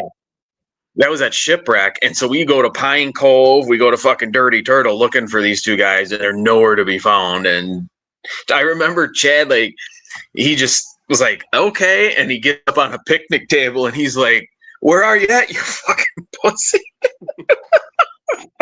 But yeah, we never found the guy, and I have no idea. No one knows what the hell his problem was. Or yeah, he never even phased him. But yeah, we had to go look for him, and so we missed out on a little bit of the concert, but we came back and finished the night with the Rock Pilots, you know? Like, fucking A, man. Unbelievable.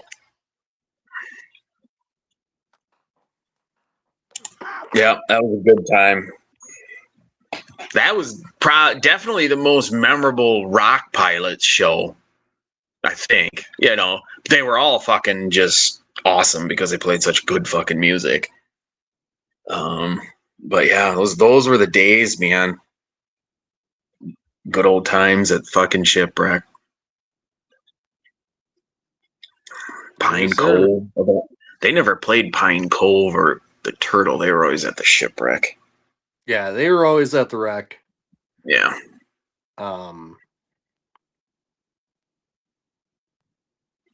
Yeah, no, I And mean then, there's a lot of good local concerts that have been had around here, and just good shit all around. I mean,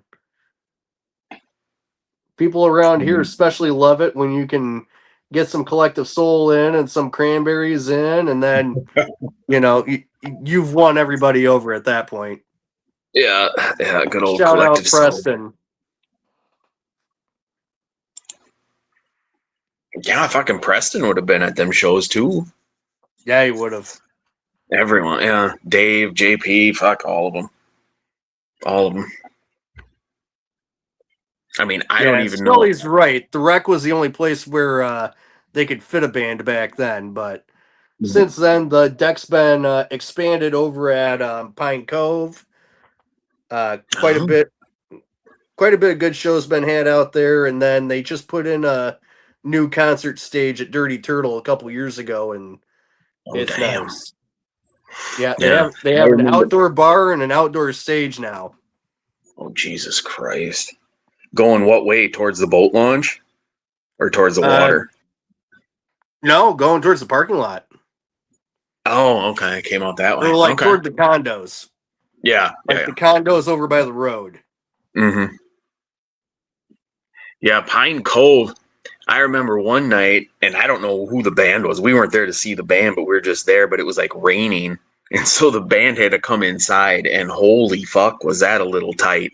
But I remember they were playing fucking Stranglehold by Ted Nugent, and it was a young kid on guitar. He was playing it behind his fucking neck, and I'm like, okay, Yeah, that's okay. impressive.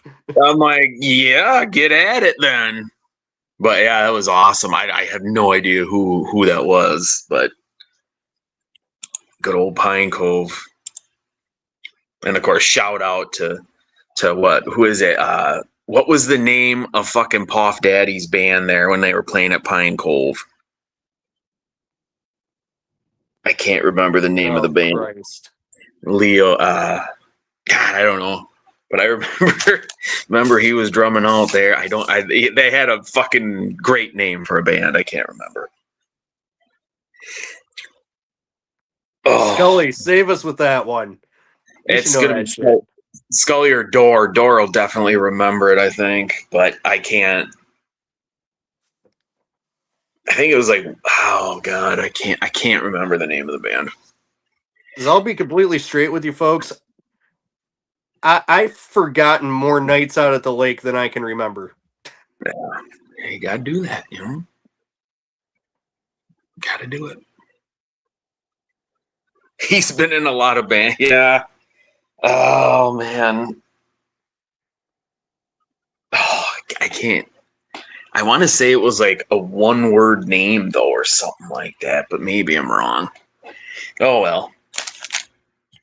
I mean, we got a Electric Savior reference. Counterparts. There it is. That's the one. Poffomania running wild, brother. Absolutely. Counterparts. That was the one. Yep. Yep. Good times. Good times. All right. Well, I think we're about ready to close up shop, Corey. Yeah, I'd say so. We've probably overstayed our welcome, but it looks like 8 of you are still hanging around, so appreciate you on that. And we'll be back next week with more fun and shenanigans. Hopefully I haven't been melted into a fine paste by the time next Friday comes around. Oh, Scully asks a burning question. ACDC is coming to Madison. I don't know when that is. Soon, I think. We just gonna go listen from a few blocks away. Let's see. I They're mean, playing Camp Randall, right? yeah. Ooh, And I wonder if maybe some of those people that usually sell parking spots in their backyards back on Regent Street, I'm almost wondering if a few of them might be just open for overflow and listening parking, because some of them do throw tailgates for Badger home games. Well, shit, just because you park there or pay to park there don't mean you got to go to the concert. Well, you can just Right. listen to it. Yeah, boom. Now, I would fucking, God, I would not want to go down in there. Yeah, that's, at this age, that's too many peoples for me. That's way too many people. I mean, the fucking Milwaukee, when we saw Def Leppard, Poison, and Crew, cripes, the GPS took me and Door about 2 miles away. It took us off the interstate because I think it knew there was like this big traffic jam because of the concert. And so we go down here and there's a stop sign at every block and all the windows are barred up and everything else, the doors. And I look at him, I said, we ain't stopping. So hang on. And so we just go, and we were 2 miles from it. So we just never stopped. Every block had a stop sign. I'm like, we're out of here. We're out of here. And then we come out and it puts us right on the fucking stadium. I'm like, well, that worked out because everybody, I look back and there's a 3 mile long traffic jam because of this concert. And we just get right in there and poof, gone. Yeah, Oh, buddy. July 19th. July 9th. Tickets still available, only $250 a piece. Yeah. I wonder why they're still available Only. then. I mean, last I knew, Brian Johnson, he can't hear. He has to use like special hearing aids and shit. So I thought Oh he was yeah. stopping touring, or maybe they found something to help his hearing when he's on stage or something. But kudos for them for getting out there, even though Jesus, are two of them dead now? Malcolm and somebody else, or Malcolm and the drummer, or I have I no don't know. idea. I know Malcolm passed away. I don't. Angus is still there. Brian Johnson's still there.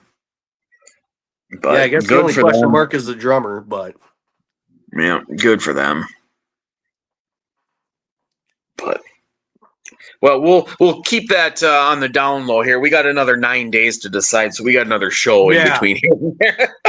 Yeah, it's a Sunday, so I'm probably not gonna do it. Jesus, and they're here on a Sunday too. Oh,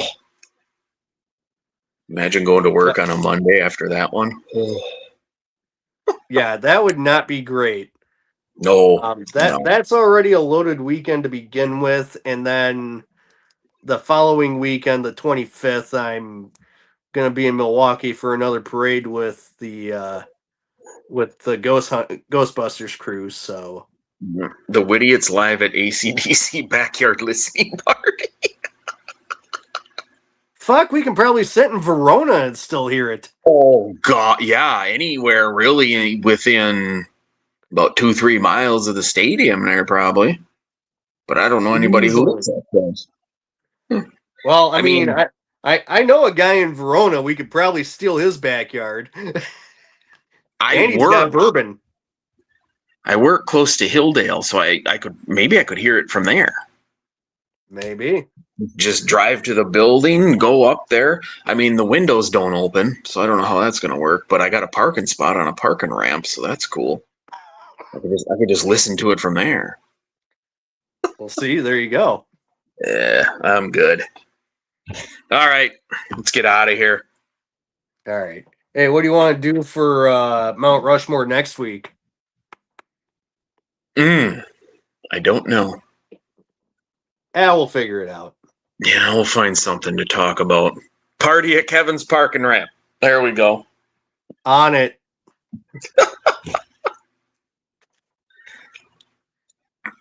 Oh, hamburger helper. yeah. Yeah, Yep. that's Okay. right. We're actually gonna amend that a little bit. Ooh. Poor meals. What? When you were poor. Oh God.